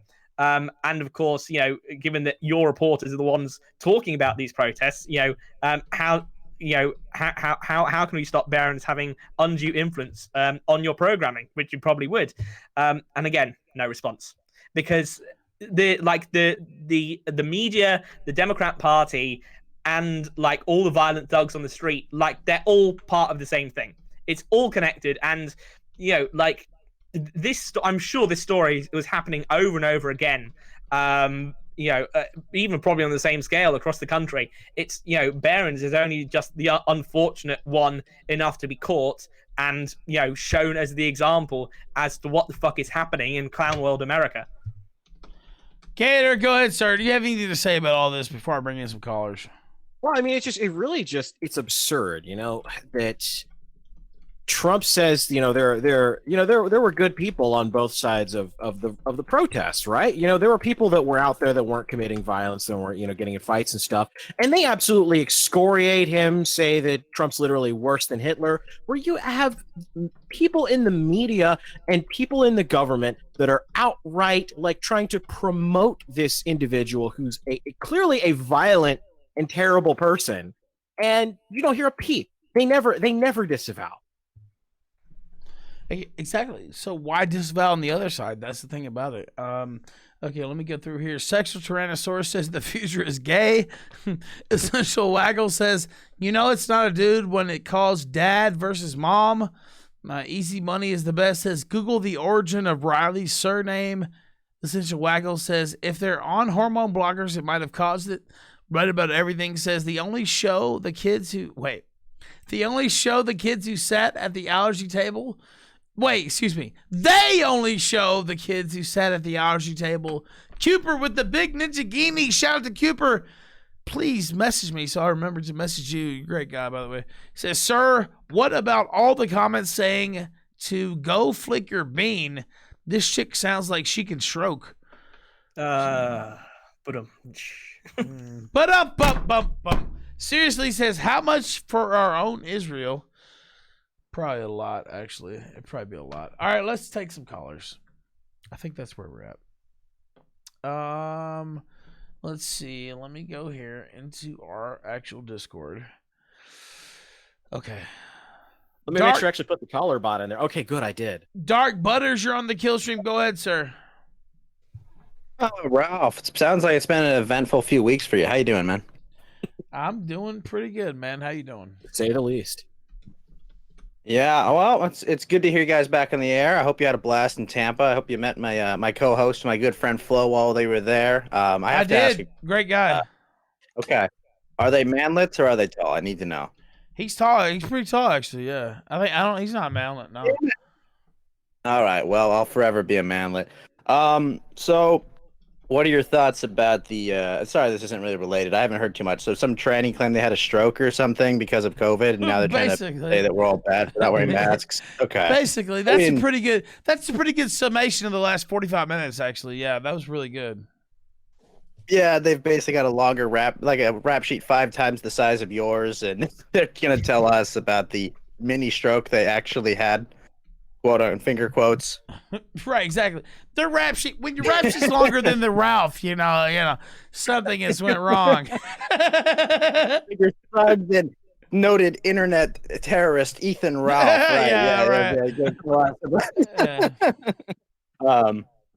But I mean, like this, they're gonna do this forever. It's gonna be, believe me, if a 5-year-old dies and they find like 1 ounce of COVID cells in there, they're gonna be pushing us to be locked down for another 2 years. I mean, I can survive this. I can work from home, but not everyone else can. All right, it fucking sucks. Well, I can too, thankfully. But you know what, man? You know, even over the last month or two. Well, in theory, I can, unless they take me away. But, but you know, over the last couple months, I've been even more disgusted. I remember, you know, driving down. I want to say it was on the way to Harrisburg. I believe it was, and there was this restaurant called I think it was Shamrocks or something.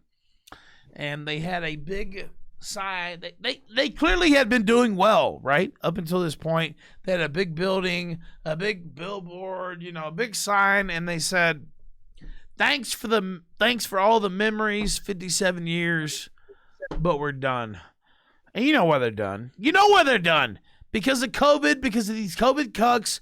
And guess who got richer? Guess who got wealthier? Jeff Bezos. Fucking Jack Dorsey, Google. Mark Zuckerberg. One day, these people are going to be sorry for what they did to the American public, and I hope it's not as.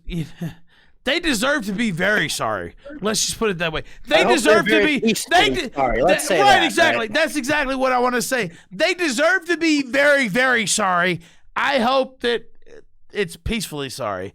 And I'm dead serious. I don't say that as a joke. I don't want to see violence. I don't want to see my country ripped apart, but that's what it's coming to.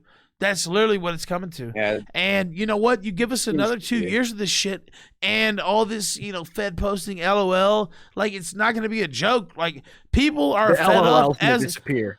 Right. It's fucking serious, and all these fucking idiots on the coast and in the liberal elite who don't think this is serious are stupid. Cosmopolitan elites. It's gonna hit them very Stop quickly. being so nice to my neighbors, Ralph. Stop it. Stop being nice to them. They're terrible people. And I don't say this. You guys know me. You've watched the Killstream. I don't say Fed posting things to gain points or anything like that. I'm just reading the lay of the land, and it's gonna get a lot worse if it continues on this trajectory, and it may get worse all of a sudden. And so that's just the way history goes too. All of a sudden, and it's usually when the powers that be get their most confident and their most arrogant. Right, when it all slips through their fingers. It's happened many, many times throughout history, and I don't say this to have a joke or have a laugh or fuck around. It's literally the truth. Eventually, there will be a course correction for sure. There has And to be at right. this point. Hi guys. By the There way, has shout to out, be. shout You're out gonna Worst. fucking- So, Yo, Go ahead. everything's gonna be spiraling out nonstop forever. It We're gonna won't locked be. in. Like, look how crazy people have gotten in under a year. Imagine another year of this. Oh my god. 2 years. 2 years. getting so- crazier out there. Yeah. Hey, and what's up, Jack and Ghost? How you doing? Hey, Yeah, what's yeah, going doing on? all right. Good to see you. Yeah, that fucking makes me that infuriates me, man. Like here in Canada, Well- it's already lost, dude. It's already gone. So I don't know So what the these fuck. people are under the false assumption that the status quo will remain the status quo forever, and that's not how it works. I mean, it may last for a long time. It could last until I'm dead, but one day it won't last, and it's going to be very ugly when it breaks. And so the people who think it can't happen, who think, oh, we're so evolved, and all these Roman purges and all these, uprisings and Praetorian Guard things, this is so far above us, and we have this constitutional democracy and all this, we're immune from it. No, you're not. No, you're not. No, you're not. No, you absolutely are not. And I don't want to see it happen, but again, it can definitely happen. Warski, welcome to the show, sir. How you doing? What's going on? Good. I just got all my Christmas shopping out of the way, ordered everything. So Very got good. that all done. Nice and relieved. It'll all be here on time. Bought myself a gift. I got What'd you myself a Oculus Quest 2. Oh, whoa! You had to get the VR. You had to get the I'm VR. buying VR. Fuck it. I'm buying it. The Now you Oculus famously Quest 2. no wait. You had famously had an issue with VR porn.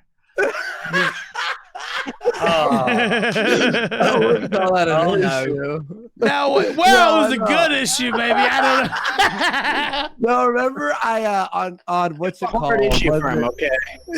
What was it on Kumite when America That's was correct. there? When they were all laughing at me, I ended up destroying my 64 gig fucking VR porn thing. To be fair, VR porn is really Right. big file sizes, okay? So it's not like it was like 5,000 videos. It was like 4, but just for VR. But no, not for that for games and stuff, of course. All right. Still, like, Now, how many of course, files is 64 fucking gig? you know what? I've never actually had a headset on and watching the porn. It must be really incredible. Oh, by the way, excuse your me. microphone's doing that screeching thing again. I'll fix that. Go ahead and talk while I fix that. So wait, Andy, before you guys send me, can I ask you something? Sure. Why didn't you get an index? Do you really want Facebook to know all your porn watching habits? That just seems ill-advised. No offense, I man. couldn't give a fuck, man. I couldn't give a fuck. I'm not gonna use it for porn. I'm using it for fucking Half-Life. I know. Officially, you're not stuff. using it for porn, but Facebook, they already know all the. Okay, here's the thing: is the index is what $1,100. Like it's fucking controller, like the Cadillac of systems. ridiculous. Don't need it. I'm not gonna play VR 24/7. Like it's gonna be like to play Half-Life and a few games here and there. And the Oculus Quest 2, fucking $400. I'm Is it like, wireless with one? controllers. Is it wireless or Yeah, is it wireless. wired? You can download this stuff onto your actual console and play wirelessly. That's why. Yeah, And- because I got a Flight add-on simulator wireless. and that was flight awesome. simulator, right? I have the fucking sticks. Microsoft is releasing their fucking flight simulator in VR, which I already own, and I love that game. So fucking, I'm down. I'm down. By the way- Light stick for it. Wait. Do I sound okay now? God damn it. I don't know what. Yeah, it's Yeah, much but better. I can't hear it. Literally, all I have Whining. to do is unplug my mic and plug it back in. It's been doing this Ralph? since I came back from Tampa, and I Ralph? don't know why. You already know. Sure. I gotta get You it. know what I'm gonna say. I have to Sure. get it. You know what? I had to spend fucking $2,000 on a fucking lawyer today, but you know what? I have to get it. I don't care. It has to happen. It has to happen. I'm so sick. I want to take this Focusrite and just throw it through the fucking window. Like it's just, it's killing me. It's killing me. It's been killing me for years. You have to go. Yo, dude, you see this cord right over here. One cord. One right into here. Oh, and I forgot I could open up my mixer here. Sure. Boom. There we go. Done. And now I'll have the far thing and I can talk further. By the way, I have to keep taunting you every day. Look, I gotta tell you do. It finally does it. It's honestly, it's the best. You know what? Fucking mic. I can't. You know what? I'm just not smart enough audio wise to handle this mic. And I can sit here and make excuses, but that's the actual truth. I'm gonna sell this microphone, and I'm gonna sign it. Mine too. I'm gonna do the same thing you're doing. Because there's been so many iconic moments. People were offering like fucking like $1,000 for it and stuff. I'm like, okay, let me just think on that. Well, like, you know what? Honestly, like now it's like that's my baby. That's what I started my career with. I would for sure take 1,000, but I would just like to make the money back that I paid for the mic. I'll sign it.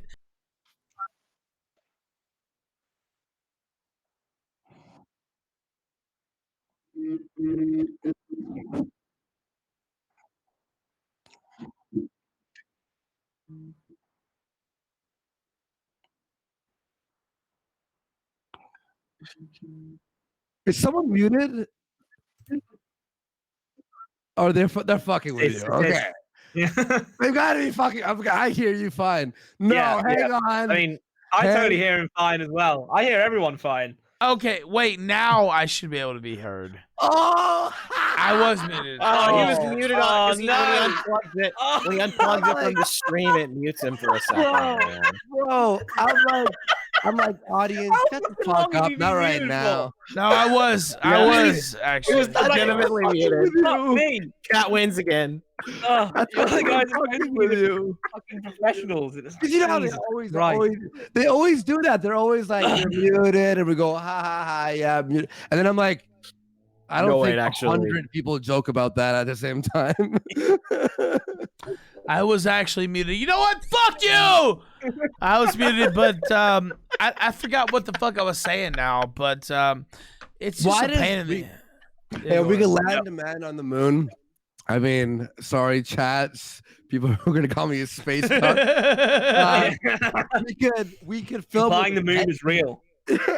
We could film on a red camera and make things look cinematic. There's editing tools. There's fucking, DaVinci Resolve. You can make everything look beautiful. There's VR. But goddamn microphones. We still can't fit. Like, there's always audio issues. Always. Everything can work completely fine on my OBS. I'm running fucking Cyberpunk streaming, all ultra settings, ray tracing on. What do you think of Cyberpunk? You know what? Stop I love it. I love it. A lot of people said it sucks. It's fantastic. It is a fantastic game. What a lot are of people what are you playing PS4, on? That's the question. PC Really? with 2080 Ti. Oh well, yeah. Oh well, yeah, of course. It's hearing that obviously it's on the old gen that it's just completely shitting up. Yeah, Ralph. So, like, it does suck. It does suck if you're not playing it on a new computer. Yeah, Jack, sorry, So I have a 1080 Ti on this computer here. Oh, you'll be fine. You'll be fine. On my laptop, I have like a 1650 or whatever the fuck it is Ti. So it's a little bit better on my laptop actually. So I thought about trying to play it there. It's a fun ass game. It's the Fallout we never got. It's the Fallout. Oh, we never really? got. So I heard a lot of people. So I heard good reviews, and then I saw the PS4 and Xbox like last gen reviews, and they weren't that cool. If someone's echoing in the call, Yeah, I'm hearing that. Yeah. I'm hearing that. Yeah, I'm hearing that. Well, I'll put it this way. This is the way I put it. It's the first game in a while I haven't been able to put down because I love Fallout and all that stuff, and it finally did it right. The driving sucks balls, except for other motorcycles. The sword play, the gun play, the stealth is incredible. So fucking fun. It's badass, makes you feel like a badass, and it's very hard at the start to build your character. The story is fucking phenomenal. The glitches need to be fucking ironed out. They really do need to be ironed out. Does pull away from immersion. I would suggest anyone who wants to play it, wait for their update in January, then get the game. If you could wait. If you could wait. So like Go ahead, when Jack. you said it was hard to, get your character. So the question is, how long exactly did you spend customizing the cock and balls? I mean, that's what we all want to know. Honestly, Wait. Was it 2 hours? Wait. Let me explain. No, first off, I'm gonna let Worski explain just what the fuck he's talking about, because that's actually a thing where you can customize the genitals. But I've never played the game, so you have. I'm asking you, what is what's going on here? You could make you could customize a lot, and the cool thing is every character looks very different, except for you can't change height and weight, which is retarded, I think, but it's still very cool. But then there is, you can customize the fucking dick. You could make a small, medium, or large, and circumcised or uncircumcised, and then you could change what your pubic hair looks like. You could put like normal fucking pubic hair, bald, obviously, like a heart shape, money sign, this, that, and whatever.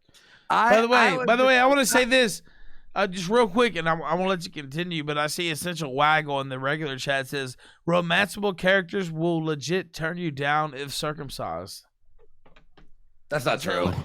Really? Like, that was a meme. It's funny if it was, though. I've seen all the memes about it. I'll say this. The romanceable character that I'm going for right now, Pan Am, like the character development is so fucking What's she look good. like? What's she look She's like? fucking, she's pretty hot, dude. She's fucking like, she's good. She's good. You know they worked hard on these chicks, dude. Fucking like, goddamn, like fucking when you first meet her, she's like fixing her car, and you could tell it's like a shot of her ass. Like for like 30 seconds, you're like, all right, CD Projekt Red, we get what you're doing here. We get what you're doing. But besides that, also I see she's a little melanated. Yep. She looks like Ralph a Wife Part Ralph a Wife Part 2 there. Yeah, anyway, go ahead. Well, someone said that they banged her. I banged her too in my playthrough, right? The first time. And there's a mission that you do it. I'm not going to spoil it, but it's one of the most artistically directed sex scenes I have ever seen in a game. I'll give you a little, like, that's a little spoilery, but not really. Okay, just stop hearing me for a minute if you don't want to hear it. But you end up connecting both of your heads because you have like this wire in your head that you could attach it to things. You to this tank, part of a mission. But then you end up fucking in the tank. But because you're both connected into the same fucking network, it starts to glitch out while you're fucking. And you can see you and her and the cameras, the tank's camera, all at the same time during a whole intense sex scene. And it's like done like Matrix-y. And you're like, whoa, what the fuck? Like it's literally a shroom trip, a sex shroom trip. All the sex scenes have been but I understand the problems. Now the new patches are gonna come in. They're having a hot fix next week, and then they're gonna do a major update in January, and then in February, and then free DLC, which is nice. They need poker or something, by the way. They need fucking some sort of like why don't they have the mini world. games? Yeah, exactly. Yeah, like Yakuza, you know, they have pool and poker and stuff. Yakuza is like the gold standard, but if they even had half of what Yakuza does, that would be good, right? Like, exactly. Yeah. But yeah, so that's my review from what I've played so far. I'm 60 hours in. I'm very high level. I'm not even near done the story though, because I've done all the side missions first. So now I'm like fucking super over leveled. I just like literally I use a sword and I'm like a blender running through enemies. All just body parts behind me when I'm done the mission. All right, let's keep going. We'll take some callers. We'll get Jack out of here. Let's see. Pepto-Bismol was he was complaining last night that he didn't get on, but here he is on the Killstream and he's not ready. I can hear him bouncing around. Jesus Christ. It's no wonder. We'll bring it back. We'll bring it back. You know what? Disgraceful. Bubsy, go ahead. You're on the Killstream. Hey, I got a question for Worski. You what up? I know you do these game reviews on your Subcultured channel. Yeah, I was wondering if you ever played. I was wondering if you ever played Legacy of Kain. I did. Yeah, back in the day. Back in the day. I haven't done one of those reviews in a long while though. I've been busy with other stuff, but yeah, that was a classic. Wait, am I thinking? No, I'm thinking about Soul Reaver. I never played the first Legacy Kain though. Oh, any of them. Yeah, Soul Reaver. Is it called Soul Reaver? Yeah. Yes, that's the one I played. Yeah. Well, anyways, that's what I. All wanted to right, ask. cool. Yeah, excellent. We'll do more nerd talk on my show later. We always have like an hour segment at the end where we do that. So Nice, Yeah, I'll and check it out. there are a lot of people, pretty much almost everybody who watches this show is, a gamer. I won't say every single person, but most are kind of into the tech sphere and stuff like that. And we're going to talk about the Google antitrust lawsuit here in a minute too. how about you, Jack? What are you playing? Or do you play? Because you were talking about PS5 or something. Oh, Jack? Oh, me? Oh no. Yeah. I've just relatively recently upgraded my PC. Well, I say upgraded. It's more like I went from a 670 like graphics card to I think it's a 2060 that I've got now, and I spent quite a bit. When I say I upgraded it, I just kept like a tiny little bit of it. It's basically a whole new machine at this point. Yeah. But yeah, I mean, I've like just got like my setup's like over there, so that's my little gaming station, because here is like where I work and where I stuff, because it's like if you don't have like that shit separated in house, then it's god fucking awful for productivity. Like I used to have it all in one place, and I was be at one place all day, and I one time I was like, fuck it, so I just decided to redesign everything here. Like actually, like now I'm fucking I'm happy with my life. 2020 has been a pretty good fucking year for me, apart from Corona just shitting everything up.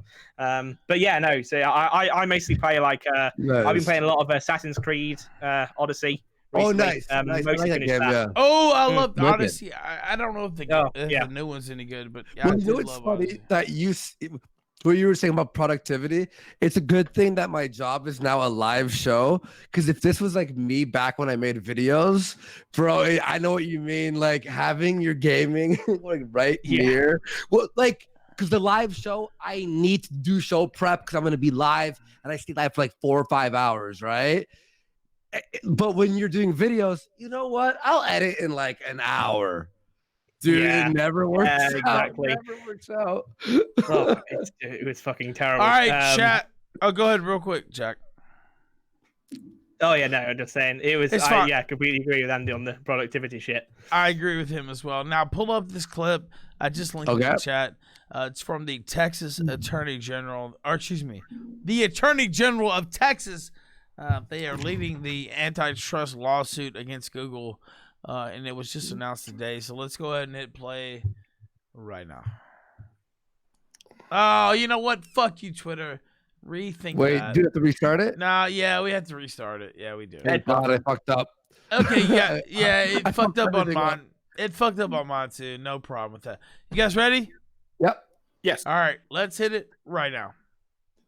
Uh-oh.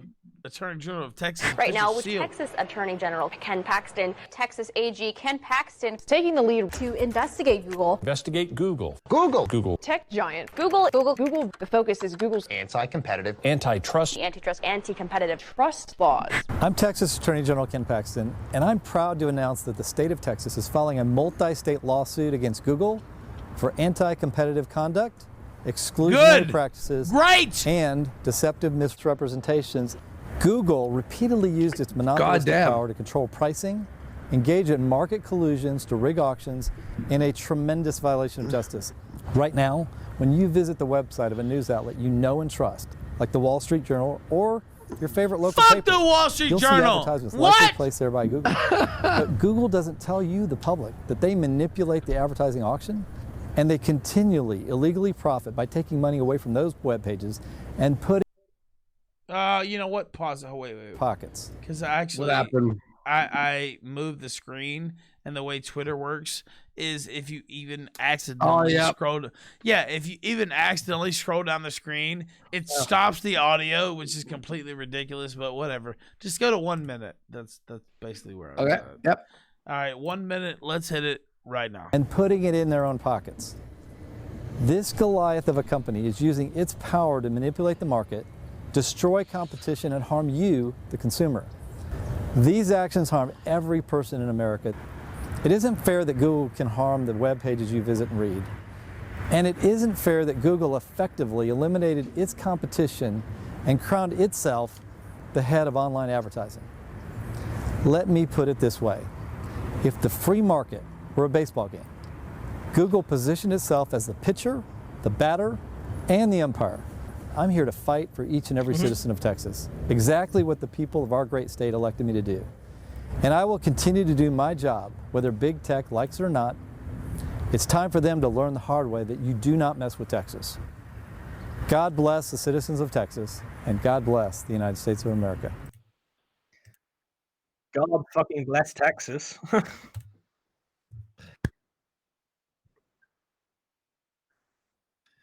Oh, it was like the low. He's talking down to you.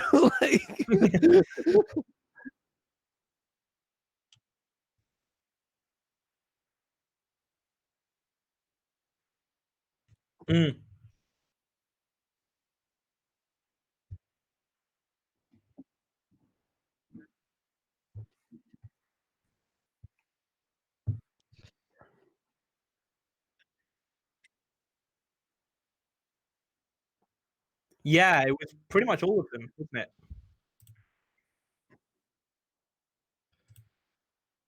Well, they all joined them with Facebook and Instagram. So somebody started, then they all joined in. So it's likely that Texas is again. Texas takes the lead. So I doubt they'll. Hang on. By the way, I just got a message saying you're muted again, Ralph. Ralph, stop. You're muted. Muting. Shout out to Tom, who's watching and just messaged me on Slack as well. You know what? You know what's crazy is. Again. You know what's crazy is like I don't even know how that got muted. Like I'm sitting here, like I don't know, but yeah. Is it your OBS? I don't know if OBS is automatically doing that, like based on an audio level. Also, my voice is kind of fucked up. Your voice is really fucked up. Like, is it like auto? No, it is. It's complete shit. And so, is it automatically muting me based on the decibel level? Like, I don't know. Like, I didn't hit that. So, but anyway, I'm here. I don't even remember what the fuck I just said. It was a great question, you know. Maybe it's a hot key on your computer or something. No, there isn't. I don't think there is. No, there isn't. I mean, I'm an epic host. It was a great question, I'm sure. Whatever the fuck it was. What did I just ask you? I'm not saying it was the feds that did it, which is. Is this bad? My buddy just messaged me. He says he has a PS5. He could sell me stolen box. He goes, "You want?" I would say take advantage, whatever. You know? I already bought VR today, though. I bought VR. I can't. Pick it up. That would be my prescription. But anyway, what the fuck did I just ask? I literally don't even remember. We were talking about all the states. All the states came for Facebook and Instagram. But you're saying that Texas, was doing it by themselves. That's yes. But I was just coming in saying that I bet a load of people will now be joining Texas. I mean, Texas did the same shit with the recent election lawsuit. You know, about half the states joined them. So I guarantee there's going to be enough people who are going to hop in on this Google lawsuit. The real fucking question is, why are they doing this now?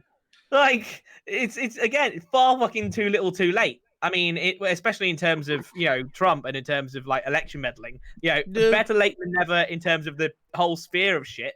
But why the fuck wouldn't we do this when Trump was, definitely still in office and had the power? Dude, they fucked up. The GOP establishment wanted Trump to go away. Like don't let them fool you. They absolutely wanted him gone.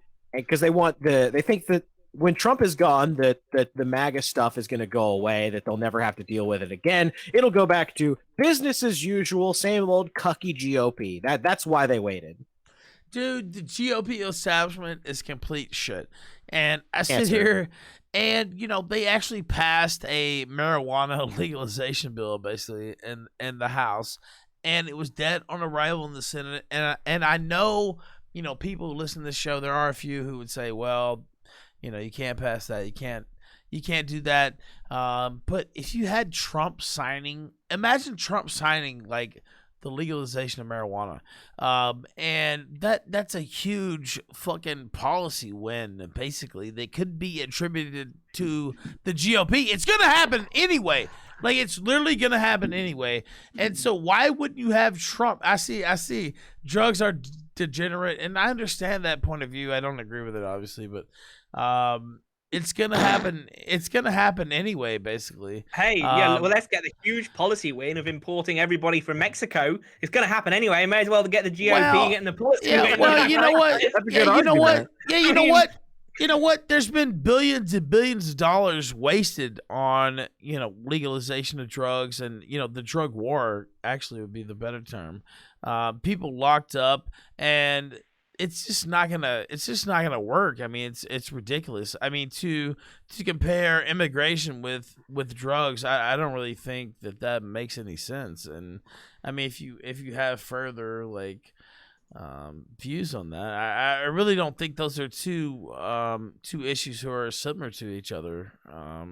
The issue with the drugs is it makes police have to do so many things. I was talking to police officers yesterday, obviously.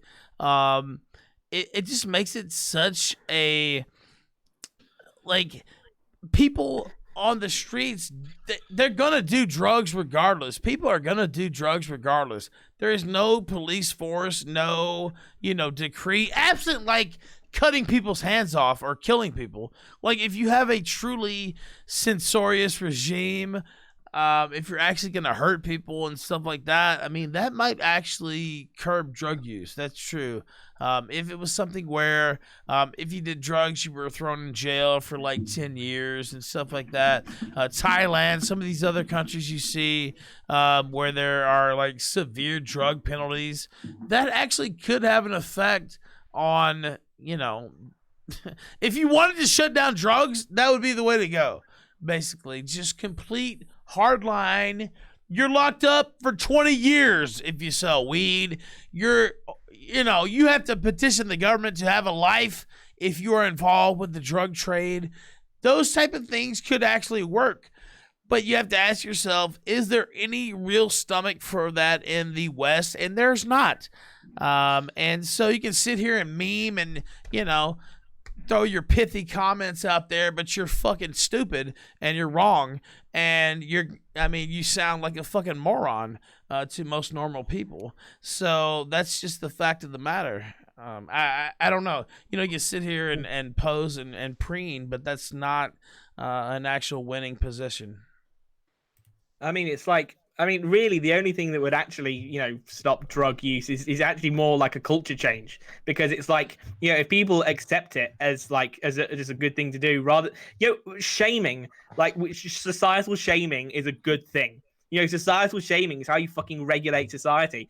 Same shit, when people, I think Trevor Moore, the guy from Whitest Kid one of the great fucking sketch shows of all time. Yeah.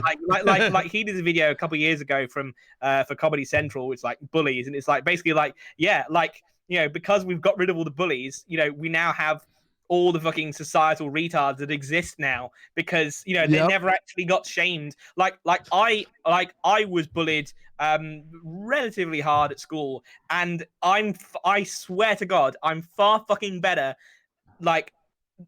now than when I was before I got bullied. I bet if I hadn't been, I would have been just as bad as a fucking furry or some shit.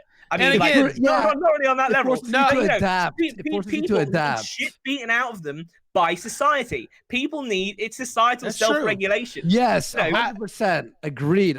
I've said that before. It's a failure of society if you need government to step in and fix these problems to fucking begin with. I don't disagree with that, and I'm not a person who sits here and says, oh, well, drugs are great, everyone should use drugs, and, do your biggest, pile of drugs that's near you. No, it's not.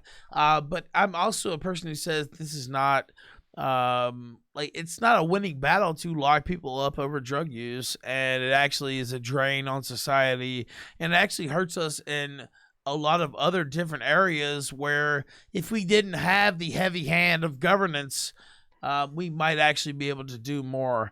And so that's my view on it. And again, longtime viewers know that I'm not in favor of the drug war, and I'm like insanely against it. But that doesn't mean that I sit here and say, let's run an ad saying kids should snort cocaine, or people should get on drugs because they shouldn't. They should not. They should. Former drug addicts. Right, exactly. Even drug users do not do cocaine. No, don't. You don't want to. You don't want to get on drugs. You don't want to get addicted. No, it's terrible. It's terrible. Craziest 2 years of my life, dude. Like literally. But such by the end, man, you feel you're just done. You're terrible. Wiped. You're fucking wiped, dude. Dude, it's completely, it can be like life ending, and that's not something that should be taken lightly. I completely agree. But, locking people up, completely changing the tenor of our nation and the tenor of police. This wasn't the normality for police to get involved in every little drug issue before the drug war. That wasn't how society worked. They changed the normal way of life. I wanna play devil's advocate on your opinion there. Go ahead. What if you find a guy who's been selling cocaine to kids around the local area and stuff? What should happen to him? So, obviously, and by kids, I mean like high schoolers or whatever, young people. Kids to me is younger, right? So not like kids like 7 and 8. I'm talking about like, oh, this guy's been selling coke to a bunch of fucking high schoolers or just out of high school kids, and has been fucking making a lot of them addicted to cocaine and blah, blah, blah. I've been very consistent. They should be locked up. Kids can't afford cocaine, so, points moot. No, but they can, because I was a kid and I've seen people buy coke. I mean, they'd all pitch in for a fucking baggie, right? It ain't like when you're an adult and you do the baggies by yourself, right? So, my view would be that person should be locked up for a long time. Yes, okay. I have said this publicly, and I'm not going to run from it. I do believe that there should be a complete decriminalization, if not legalization, of all drugs, but not for children. That doesn't mean you should be able to sell drugs to children, etc. I've talked about this on the show. I'm not going to run from it because... Yeah, really? Because I believe that is for legalization of all drugs. So you're saying it would be fine to sell meth or heroin at the store where they sell weed? I think that's a better alternative than what we have now. That it's like return to would be pick up meth from the store. Disaster. That did it all in the 1920s. I mean, you're a guy who spent his life buying illegal drugs. You're gonna be able to buy drugs no matter what. But let's just say this. Hang on. No. Let's say that. I mean, you're a guy who's bought illegal drugs his whole life. I deleted my dealer's number. I'm an addict. Okay. What does that mean, though? If I went to the fucking store, hang on, let me finish. If I went to the store and cocaine was there available to buy, that might tempt me to buy it. I'm glad it's that's your problem, though. That's your problem. That's your problem, not mine. Well, there are people who are addicts who can't handle it, and it shouldn't be allowed in the store. Okay, well, that's your problem. Don't be an addict then. Don't be an addict then. No, don't be an addict then. That has nothing to do with me. That has nothing to do with me. That's your problem. You're so weak that you can't fucking live. I mean, that's your problem. What about the Sacklers? What about the Sackler family that used the opioid drug crisis? Like, they profited off of other people's misery. They had doctors deliberately prescribing opioids to these people because they knew they would get addicted. Well, look, if people are going to get addicted, people are going to do the things they want to do regardless. Does that mean they should be locked in jail? And I don't think that possession should be. I don't think we're discussing possession. We're talking about these selling. substances are out there and they're going to be abused regardless. And the idea that we can use the state to stop this and to lock people up and that's going to stop it, that's not going to work. Now, if you want to like get completely draconian and, you know, cut people's arms off or, you know, like lock them up for years and years and stuff like that, I mean, that might have an effect. That's true. But I don't think there's really the stomach for that in these Western countries. If you want to get completely draconian, yeah, it could make an impact. I completely agree with that. If you want to get really talking hardcore about cutting people's arms off, though. right? If you want to, well, no, because it's never gonna happen. Like that's never gonna happen. But if you want to get like completely hardcore, yeah, it could have an impact for sure. I mean, can someone in chat make like a glowing eyes Ralph with like completely draconian, like as a quote? I mean, you've got to make that a thing. completely draconian, authoritarian Ralph check. You know, I don't know. I'm saying like it depends on how hard you want to get. Like, I mean, there are definitely levels you can take it to that will. I mean, I don't know if it'll absolutely stamp it out, but it will be very crimped. You know, most people, you know, if they say they're gonna fucking lock you up for 20 years if they catch you, you know, smoking weed or whatever, a lot of people will say, well, maybe I don't need to smoke weed or whatever. Yeah, that could definitely be. Yeah, exactly. I mean, you probably think twice. I mean, this is what you know, Peter Hitchens argues. Yeah. There are ways. I'm not sure how many bongs are in the chat now at 5 o'clock in the morning, but there are ways to those know best Hitchens. He's like again, you guys probably wouldn't know him, but he's sort of he's brother of Christopher Hitchens, younger brother, and he's like the exact opposite. He's like known as like the most like conservative guy in Britain, but he's basically supremely black-pilled about everything, and he goes quite hard on drugs. And you know, when I used to sort of believe in sort of full legalization or something, I would listen to his arguments. And then I'll be like I just couldn't refute them. And you know, it's like I wanted to, but it's everything he seems to be backed up with more facts and evidence. I mean, personally, I'm like, I really don't care, you know, if people want to indulge every so often, but generally it's like, you know, sort of like a lot of people in political circles who are, you know, not necessarily more high IQ or whatever, but more well put together. And and they're like, oh well, you know, I can do drugs maybe one time or whatever, and I'd probably be fine. But they don't realize that the rest of society, you know, a lot of them people who are like, you know, sort of NPCs or whatever, or who have far little willpower, you know, it will completely fuck up their life. And it's like, well, what is the better societal, you know, weighing up of the impacts here? It's like, you know, not everybody has the same, you know, self-control. Yeah, but it's the same logic, you know, with like fast food and alcohol and like all this shit. And it's like where do you put the balance? I mean, personally, I think it makes sense to keep them pretty, you know, pretty criminalized, just in general, just because I think like minor possession should definitely be like decriminalized, because I think we need to focus on the dealers versus the people that are ostensibly the victims in this, because you know, they use the predatory practices just like the Sacklers did to get people addicted to the stuff so that they'll come back and buy more. That's how the entire market exists. All right, now let's take some calls. Exactly. Can we take some calls? Let's see here. All right, let's see if I can scroll to the...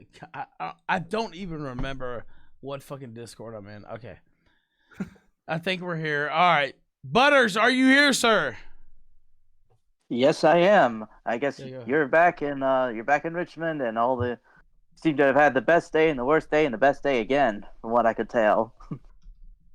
Yeah, well, you know, I'm me. I'm always into some shit. What about your day, sir? What did you call in to talk about? Go ahead. Yeah. So, well, I sent out the email to you on our bonus episode. I don't know if you had time to check it or not. No, I did not actually. I apologize. I know it's really no, it's all right. You've had a quite eventful last week, and so no problem. To put it mildly. To put it mildly. I mean, you know, of course, you're another par day in the course of a temporary Florida man. Yeah, you know what, Tampa. Shout out to Tampa. It was a great weekend for sure. Yeah, the thing you were arguing about later, what was happening with criminals in the streets and these people refusing, That's like the pretty much that's like anarcho tyranny in action. That was the phenomenon that I think y'all were describing. It's that, criminals, if their interests align with the ruling elite and the ruling class, they'll go free. Whereas the enemies, their enemies, if they defend themselves or try to enforce the laws, they get in trouble. I mean, it's the Carl Schmitt, distinction between friend enemy is the most primary motivation for political actions. Now, go ahead. Now, what? I'm completely. By the way, I have so many things going on off screen. Just continue on your thought. I guess I could say, Butters. Well, yeah, I really don't know I saw that you guys covered the whole Twitch banning simp and virgin and incel. I mean, it's just kind of funny. Like they're basically, banning the word. It's like the demon does not want to be named. It's like simping is a kind of a problem. Like for a lot of it's just you're giving money and attention to some woman who doesn't even know you, will never know you, and will probably just blow you off the first second they actually get to know you. And it's funny, it's another predatory practice, and Twitch just kind of allows it. I mean, you would hope that these guys would grow a spine and realize that no, she's not into you. She just wants you to send her money for absolutely nothing. But they don't. But these women out there, they prey on these weak-willed guys, these spineless guys, for money and attention and fame. And much like the Sacklers, like the day of reckoning is coming when all of the Twitch bots, the day in which all the bad things we say about them in Minecraft actually happen, when they get banned from every platform because they're internet whores, basically. Yeah, I don't know what this next decade could happen. Can I read this? Because this is actually in, the marquee of the title. Twitch will no longer allow streamers and commenters to go around calling one another simps. Why is this even a thing? How's this a story? I just don't understand. Well, I mean, during the little, I'm not sure if there's a video clip in the article, but they said that other sexualized stuff like virgin and incel will also be banned. But honestly, I think that's a fucking cover. I think they wanted to ban simp first, and for the plain reason that it would absolutely cut into their profits.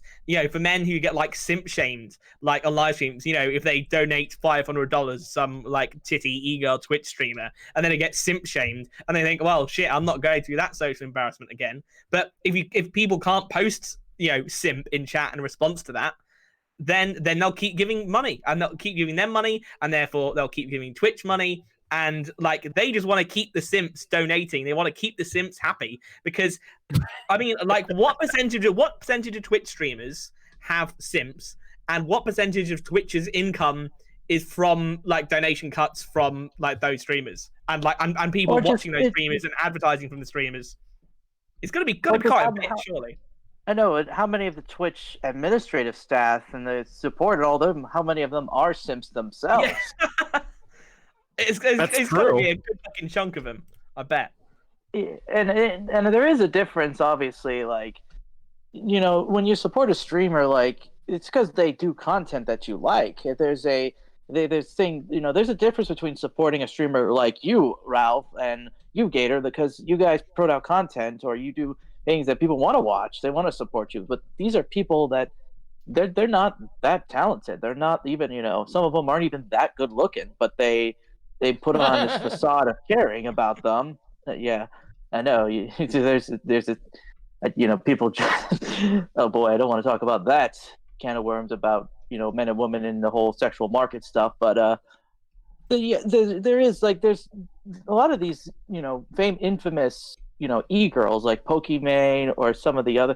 They're not good people, and they don't even play games well. They just basically have a pseudo porn stream. Or just it's thing, and they don't even put out good content, and they prey on the feeling of loneliness or any sort of men desperate for craving attention, the dopamine rush. That is simping, and they get nothing in return. They take it. It's a parasitic relationship. I mean, like, I do find it quite funny as well. I saw I remember seeing like a comparison meme between like one of those like cosplay girls that also does like OnlyFans and porn and stuff, and then like compared how she was dressed on a Twitch stream, which is like in a hoodie and like girl like cat girl headphones, and then how a non-porn Twitch streamer was on the stream and just had a fucking massive tits out, and it's like when the actual fucking porn stars show less cleavage on stream than you do. I mean, it's like something's fucked there, right? Butters, you know what? When are you gonna play another fucking violin solo for us? Maybe pretty soon. I guess I can maybe do it on the Friday show if you want me. Maybe you should. Karaoke Friday. Are you in now? Is that confirmed? I mean, I guess I could. I could do some acapella songs that I know. I think it's confirmed. I'll come do karaoke Friday as well, by the way. If you need people. All right. Yeah, let's do it. Yeah. Please, are you in for Friday? Jack, you in? Yeah, I'm in. Why not? All right. Yeah, well, I think you know what? We just Dark added 2 or 3 might people. Practice a little bit. We were gonna do a bit of a duet. Like we're practicing some songs as well. By the way, I'm also go ahead, Butters. Just say what you want to say. Yeah. So yeah, I think I'm also excited. Do you want to do the bonus episode after the karaoke or before it? I mean, I'm available. Let's record it on Sunday. You down? Yeah, I think I got nothing going on Sunday. And it's interesting, for the last topic, I did see that story. Some more schools have been renamed, as you know, with the ongoing assault, but the names that they chose, none of these people were Confederates. I saw, in Virginia Falls Church, they renamed George Mason and Thomas Jefferson schools. And over on the other side of the coast, Abraham Lincoln School is being recommended to be renamed, as well as 44 others in that area. And I looked up all the lists, and I'm like, none of these people have anything to do with the Confederacy or the South. A couple of Southerners, but all of these people are just, Thomas Edison, Abraham Lincoln, Teddy Roosevelt, Francis Scott Key. None of these people. So that the bonus episode will talk about where this started. The Confederates were the low-hanging fruit, and now it's just going on full-on purge of American history, like nothing before 1971. That's what people have to understand, is that they hate America. They hate everything that has to do with America, and they want to purge America and the very beliefs that went into the founding of America from the annals of history. Because once they do that, once they purge the very foundation of the things that we believe in, then they can start inserting whatever they want in its place. All right, now can they actually? Oh wait, I am unmuted. Okay, I was just making sure. God damn it, I keep muting and unmuting myself. Let's see. Essential Waggle says, it's not a dude when it calls dad versus mom. I read that way earlier, and that was read that way earlier. That was D Live. Haven't you noticed a lot of these messed up people just have bad relationships with their fathers or patriarch of the family? Well, I know how that goes. To be quite honest with you, but yeah, it does. There was this TikTok video, like I think it was a thing where it goes through. It's like the handful of things that that gay teens struggle with. Is learning math, and then it goes a good relationship with their father. Oh, and I all saw of them this. fail on the second. You saw that video? Yeah, exactly. It's like no gay has all 5 things, and it's like good at maths, and often they're like that's like a good relationship with their father, and they all go down, and then he just scrolls on to the next one. And he goes, and there's at least 4 or 5 of them in the video, and it's like every single fucking time. It's so fucking true, because not having a dad, not having a father figure is like the single biggest indicator of criminality in future. So why wouldn't it be the indicator of just being fucked up in general? All right, now Butters. Thank you, sir. No, it's okay. I'm just gonna have to call time because I won't be able to get through the show if I don't. Thank you, Butters, for calling in, sir. We're gonna do the bonus this weekend. We'll do the bonus You this got it. weekend. Thank you, sir. I see Warsty's back again. I am Okay, we very. were talking. Look. Go The ahead. way your I was tone, out of line. You know what? response Let me speak. It was just disrespectful, and I was like, That's "Fuck fine. that!" I'm not taking that. Like, I don't take this kind of like disrespect from anyone. And I was just saying my opinion. And I want to say this about addiction. Look, you were calling it weakness. It is a weakness. It's a struggle. It's a struggle every single day. And there are people like me who, like, I mean, me personally, when I hear the word Coke, it fucking freaks me out. And I'm like, no, I don't want. But there are people I know who might not be able to handle it. Maybe me. Maybe I might have a slip up. You know what I mean? And if it was in the shops, it could ruin my life again. That's all I was saying. And then your response was like, "That's fucking weakness. That's your," you know what I mean? So it was And I cool. want to say this first off. I love Andy Warski, and a lot of the stuff that I have to this day is actually due to him putting me on his show and kind of spotlighting me. And so, of course, I have nothing bad to say about this guy personally. Now, I am kind of like animated on this topic, to be honest with you, and I have my own addiction issues, and most of them are very well public, and most people know about them. And so even with my issues, I still think that it should be up to the individual to determine whether they want to partake in alcoholism or drugs, etc. I do understand the other side of the argument that maybe it's not, it's a public health concern, basically, to throw this out there and to say these drugs are available for legal purchase for adults. And I do know that there are downsides to making this a common thing, right? And so basically, and we talked off air while this was all going on. And so I guess I do get a little, like, I do tense up a little bit because I'm very well aware that most of the audience who are listening to my show don't agree with what I'm saying right now. And so I do tense up a little bit. It's like, oh, okay, they're trying to score points or whatever. I get what you're saying. And you know what? Like, I'll say this. Someone in chat actually made a point there, and it's actually a really good point. It's like alcoholics have to deal with that feeling every single day. You know, if they've quit alcohol, it's legal and it's in the stores and stuff. So that's a great point. That's a great point where alcoholics need to stay strong. Unfortunately, a lot of them don't stay strong. Now, you make a point. I think I make a point. We just got a little bit intense there because I think the subject for both of us it's very touchy because we both dealt with it.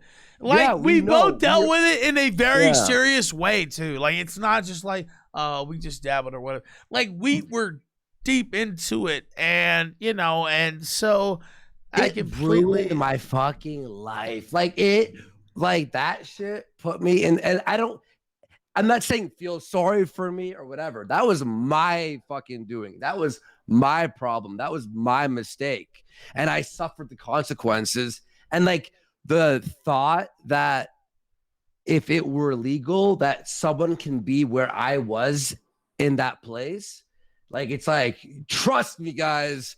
Trust me. You know what I mean? I've got a bad feeling about this one, guys. Yeah, so trust me. I guess how I could say it is, it's not that I sit here and say, massive drug use is a great thing. It's not, or sit here and say it's great to, be deeply involved in the drug game. I guess my thing is, it's more of, it's worse for the government to be deeply involved in policing the drug game because people are going to be involved in the drug game one way or the other unless there are ways to stop it. And I talked about this earlier. If you go completely draconian, you can stop it, or at least, mostly stop it, because most people are not going to accept that they might face 20 years in jail for smoking a joint or something like that, right? There are ways, right? You know, there are ways to curb the use, but I just don't think we have the appetite for that in the Western populations. And so, again, I wasn't trying to, and I see people in chat saying Ralph's dead wrong, and that's exactly what I want to see. That's fine. That doesn't bother me. And people are they're saying, "Oh, regular Coke is pretty pussy Right. shit." Yeah. If you get addicted to that overpriced trash, then it's your fault. Exactly. I agree. I agree. And again, all I can do to people watching and on my show is to let you know my experiences, so you don't get caught in that trap. Because for me, it was like, oh, I could do it once every 2 months, whatever. Oh, I could do it just once a month, just on the weekends. Then it's like, yo, it's been 2-3 times this week. And then it's like, yo, it's every single day. Like, it's that easy to go it from, really is. I just do it once in a blue, when I party, to like, yo, I'm doing a line while I'm watching TV. Worski, me and you both know, like, that voice inside your head is like the most persuasive voice. And so I don't want anybody sitting here, and I guess for people who have done drugs, Worski knows this too, who've been involved in that. Like, I guess the best part of it is you get all these stories to tell. You get to tell everybody all these stories. And I don't want people thinking the stories that I tell on this show or like the jokes that I make, like, mean you should get involved with that. You should never get involved with that. And like the whole drug lifestyle is not something you want to be involved with. It's complete ruin, basically, falling into its end. And thank God I have friends, and even Worski, me and Worski, you know, actually just had a moment here tonight, and we had a conversation, and it's all good. Yeah. But you know, things, you know, it's a touchy subject, basically. And you know what? With that, like, I just went, fuck you, and I just like left. Yeah. I wanted to cool off because I don't want, like, when That's the way to go. I sense that acceleration of, there's no point in that. There's no point in that, and that's why in our chat. Well, you like, know, deep down, I have nothing I against literally you, told exactly, right? You know, I think you're out of line, in my opinion. I was just giving my opinion, and you sort of snapped at me, and you're like, "I know, I'm sorry." It's just, and then I was like, "Dude, I'm good. Just give me a minute to chill." Like, sometimes you need to. Okay. All right. You know, because remember, not everything on the internet is fuck you. Now we're not friends, and I'm doxing, and I'm gonna threaten. We have to go to war now. It's more like you know what? Even what he was telling me, I was like, you know what? I can see how I didn't mean it like that, but I was feeling like, because I already know when this subject comes up that I'm the minority on my own fucking show, basically, right? So whenever this drug legalization subject comes up, I'm like, oh fuck, I'm under fire, basically. I'm sitting here like, and you know, so that's part of it. And I didn't. Joey says Andy's just mad because he can't have a line right now. Actually, a line would ease up this convo, to be honest. You know what? That would fix a lot of things. No. I mean, surely you'd take the convo going for another 2 hours. I mean, that's all that happened. Yeah. Fucking hell, Worski, what are you talking about on your show tonight? Actually, okay, we're gonna go over the Twitch stuff. We have a ton. We have a fucking like a sex trafficking Mouthy Buddha video that looks fucking epic. We're gonna be commenting on that.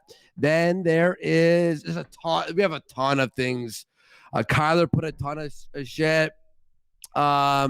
There's one other. Oh, and then also talking about the California's murder law about women it's about drugs who smoke meth, and then their babies come out stillborn, are being arrested, that type of stuff. The Twitch stuff we're going to be focusing on a lot, and the Mouthy Buddha stuff. Yeah, if you know don't what? want to miss tonight's episode, it's going to be fucking lit.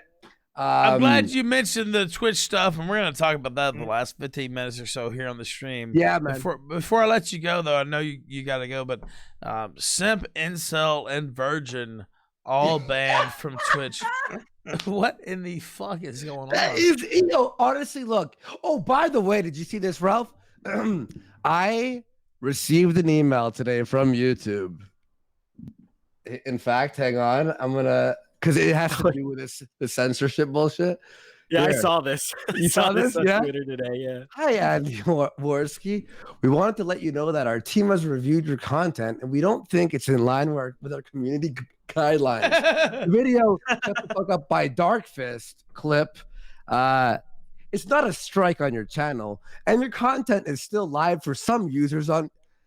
I've been banned for 6 months. Like, what the fuck? YouTube, I've been banned for 6 months. And they go, by the way, one of your videos was age. Yes, my channel is gone, and you don't want me back. Dude, they actually did that to me. I didn't talk about it on the show, but they did that to me like 3 months ago. They're like, "Oh, this video from summer 2018 is age restricted." I'm like, dude, my channel doesn't even fucking exist. Like, why the fuck you guys send this? It was crazy. Yeah, it was. Yeah. All right, Worski, brother. thank you, sir. I appreciate it, man. I'll talk to you all later. All right, guys. Have a nice night. DLive.tv/subcultured. Peace. There you go, sir. buddy. Jack Hadfield, tell people where they can find you, sir. Yeah, you can find me at Jack Hadders, Jack HADDERS on Twitter, at JH on Gab. Parler, I've got it, but I just post my articles there, so it's fucking pointless. And you can also find me at National File. That's where I post all my work. And there'll be something, as I said, I think I mentioned this to you, Ralph, a little while back, but I've got something big and it's coming out. Well, it should be out. It should be coming sooner than expected. So keep an eye out. There's something interesting on the way as well. So let's leave that as a little teaser. But yeah, Very I'm good, mostly on sir. Twitter. Thank you so much. You were an excellent guest, and I hope you have a good and a Merry Christmas. It's been great here. See ya. All right, let's see here. Cowboy Francis, hope you win. Can't imagine a year with no Killstream. Right about everything. Says, so you're saying we should peacefully protest? Matt Warrior says, love you, Ralph, and I love this guest. Jack was great, actually. Yeah, he was great. Okay, let's go down here. Sexual Tyrannosaurus says, Cyberpunk is for the gays and the maps. Golden Donut says, can you be white in Cyberpunk? I think so. Tesky59 says, I'm holding stock in Fed posting. It's go. Sexual Tyrannosaurus says, Worski, I can have multiple dicks in Cyberpunk? Question mark. I'm not sure if you can or can't. Golden Donut says, Catherine equals best graphic video game. Sharkbait with a 1 month sub streak. Essential Waggle says, tag the dealers and profiteers preying on people. Again, the whole drug thing, I am a little sensitive about it. I could literally do like 15 shows on the whole issue. I am also sensitive. So me and Worski, we both had our own issues with struggles with addiction and stuff like that. And I am sensitive to the other side that says, you know what, keep this out of my face, ban this. This is, that's kind of what got me on it. Media popularization and stuff like that. I am sensitive to that, but I guess, again, I've talked about it already in this show, but my personal view is people are going to do what people are going to do. And if they're not doing it to such a level, if you're breaking the law, etc., if it's a minor, if it's to such a degree that you can't participate in life, you need to be taken off the streets. That's my thing. So, and I fully understand that some people don't agree with me in chat, and I don't care because they're wrong. So, Joey023, you are banned, and no, that's not true. But you're banned for asking that dumbass question. Essential Waggle says, dealers/profiteers praying like pharma, you should jail. That's true. You should jail people like that. And that's the thing. People trying to sell and hook communities and etc. That's not something that I'm saying is a good thing. I think when you make the argument that I'm making, you're kind of at a disadvantage already. You know what I mean? And you're kind of already feeling like you're under assault because you probably are. And I do think I'm right with my point, but It's a little, you have to thread the needle, and it is what it is. Essential Waggle says, It's a Gundam has saved many a dude from turning simp. Cooper says, yo, election stream, still haven't received an invite. Fed Zeppelin says, no, not understand history, must destroy. Essential Waggle says, trans, always bad relation with same gender parent. Reno Miles says, who in chat addicted to pussy? Well, I would fall in that category as well. Jetski59 says, I'm holding stock in Fed posting. It's a go. Let me check. Horsecock Johnson again, thank you. Over on Entropy. I think I'm caught up everywhere else, and my voice is literally just about to fucking quit. Let's see here. If I can pull up Stream Elements just to be sure. Okay. I'm caught up. Can I find the fucking song? I don't know. Maybe I can. We'll see. It was a fun show. What is the fucking... Okay. I mean, I know the song, but I have to think of what I have to type in to get the song. There we go. Good night. I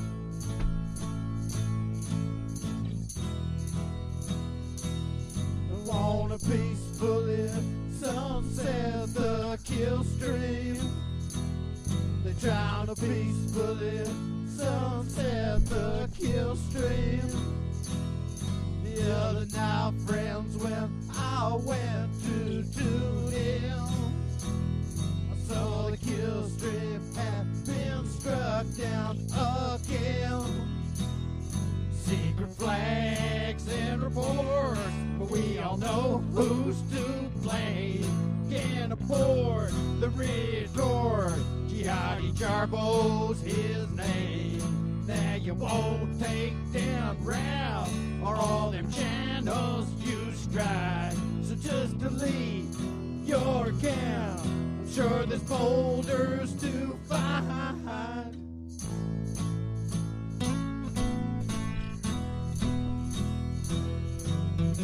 It's all good, T-Flex. Thank you, sir. You can't peacefully sunset the Killstream. You never peacefully sunset the Killstream. You won't peacefully sunset the Killstream. You never peacefully sunset the Killstream. You won't peacefully sunset the Killstream.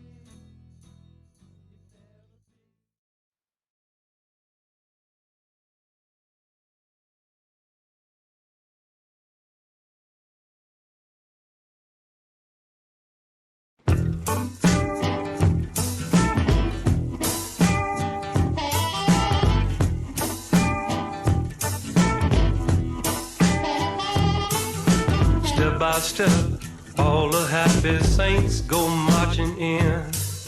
And if a saint step out of line, you have to start again. Cause Jacob's golden ladder gets slippery at the top. And many a happy-go-lucky saint has made that long, long drop. If I'm late, don't wait. Go on without me. I may tarry a while. 'Cause I mean to know before I go, how come the devil smile?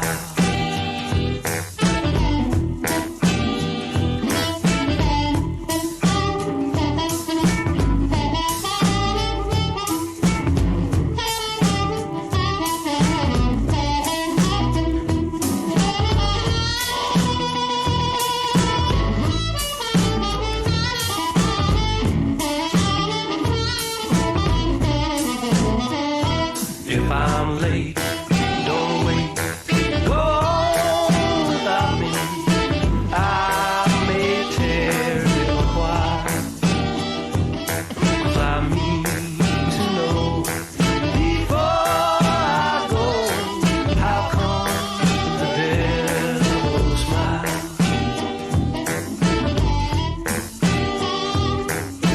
Free from care, free from fear, the saints are trooping in. Children play all around the throne, innocent of sin. A trillion voices sing the name the mortal may not know. In heaven's walls too high to hear the trouble down below. If I'm late, don't wait, go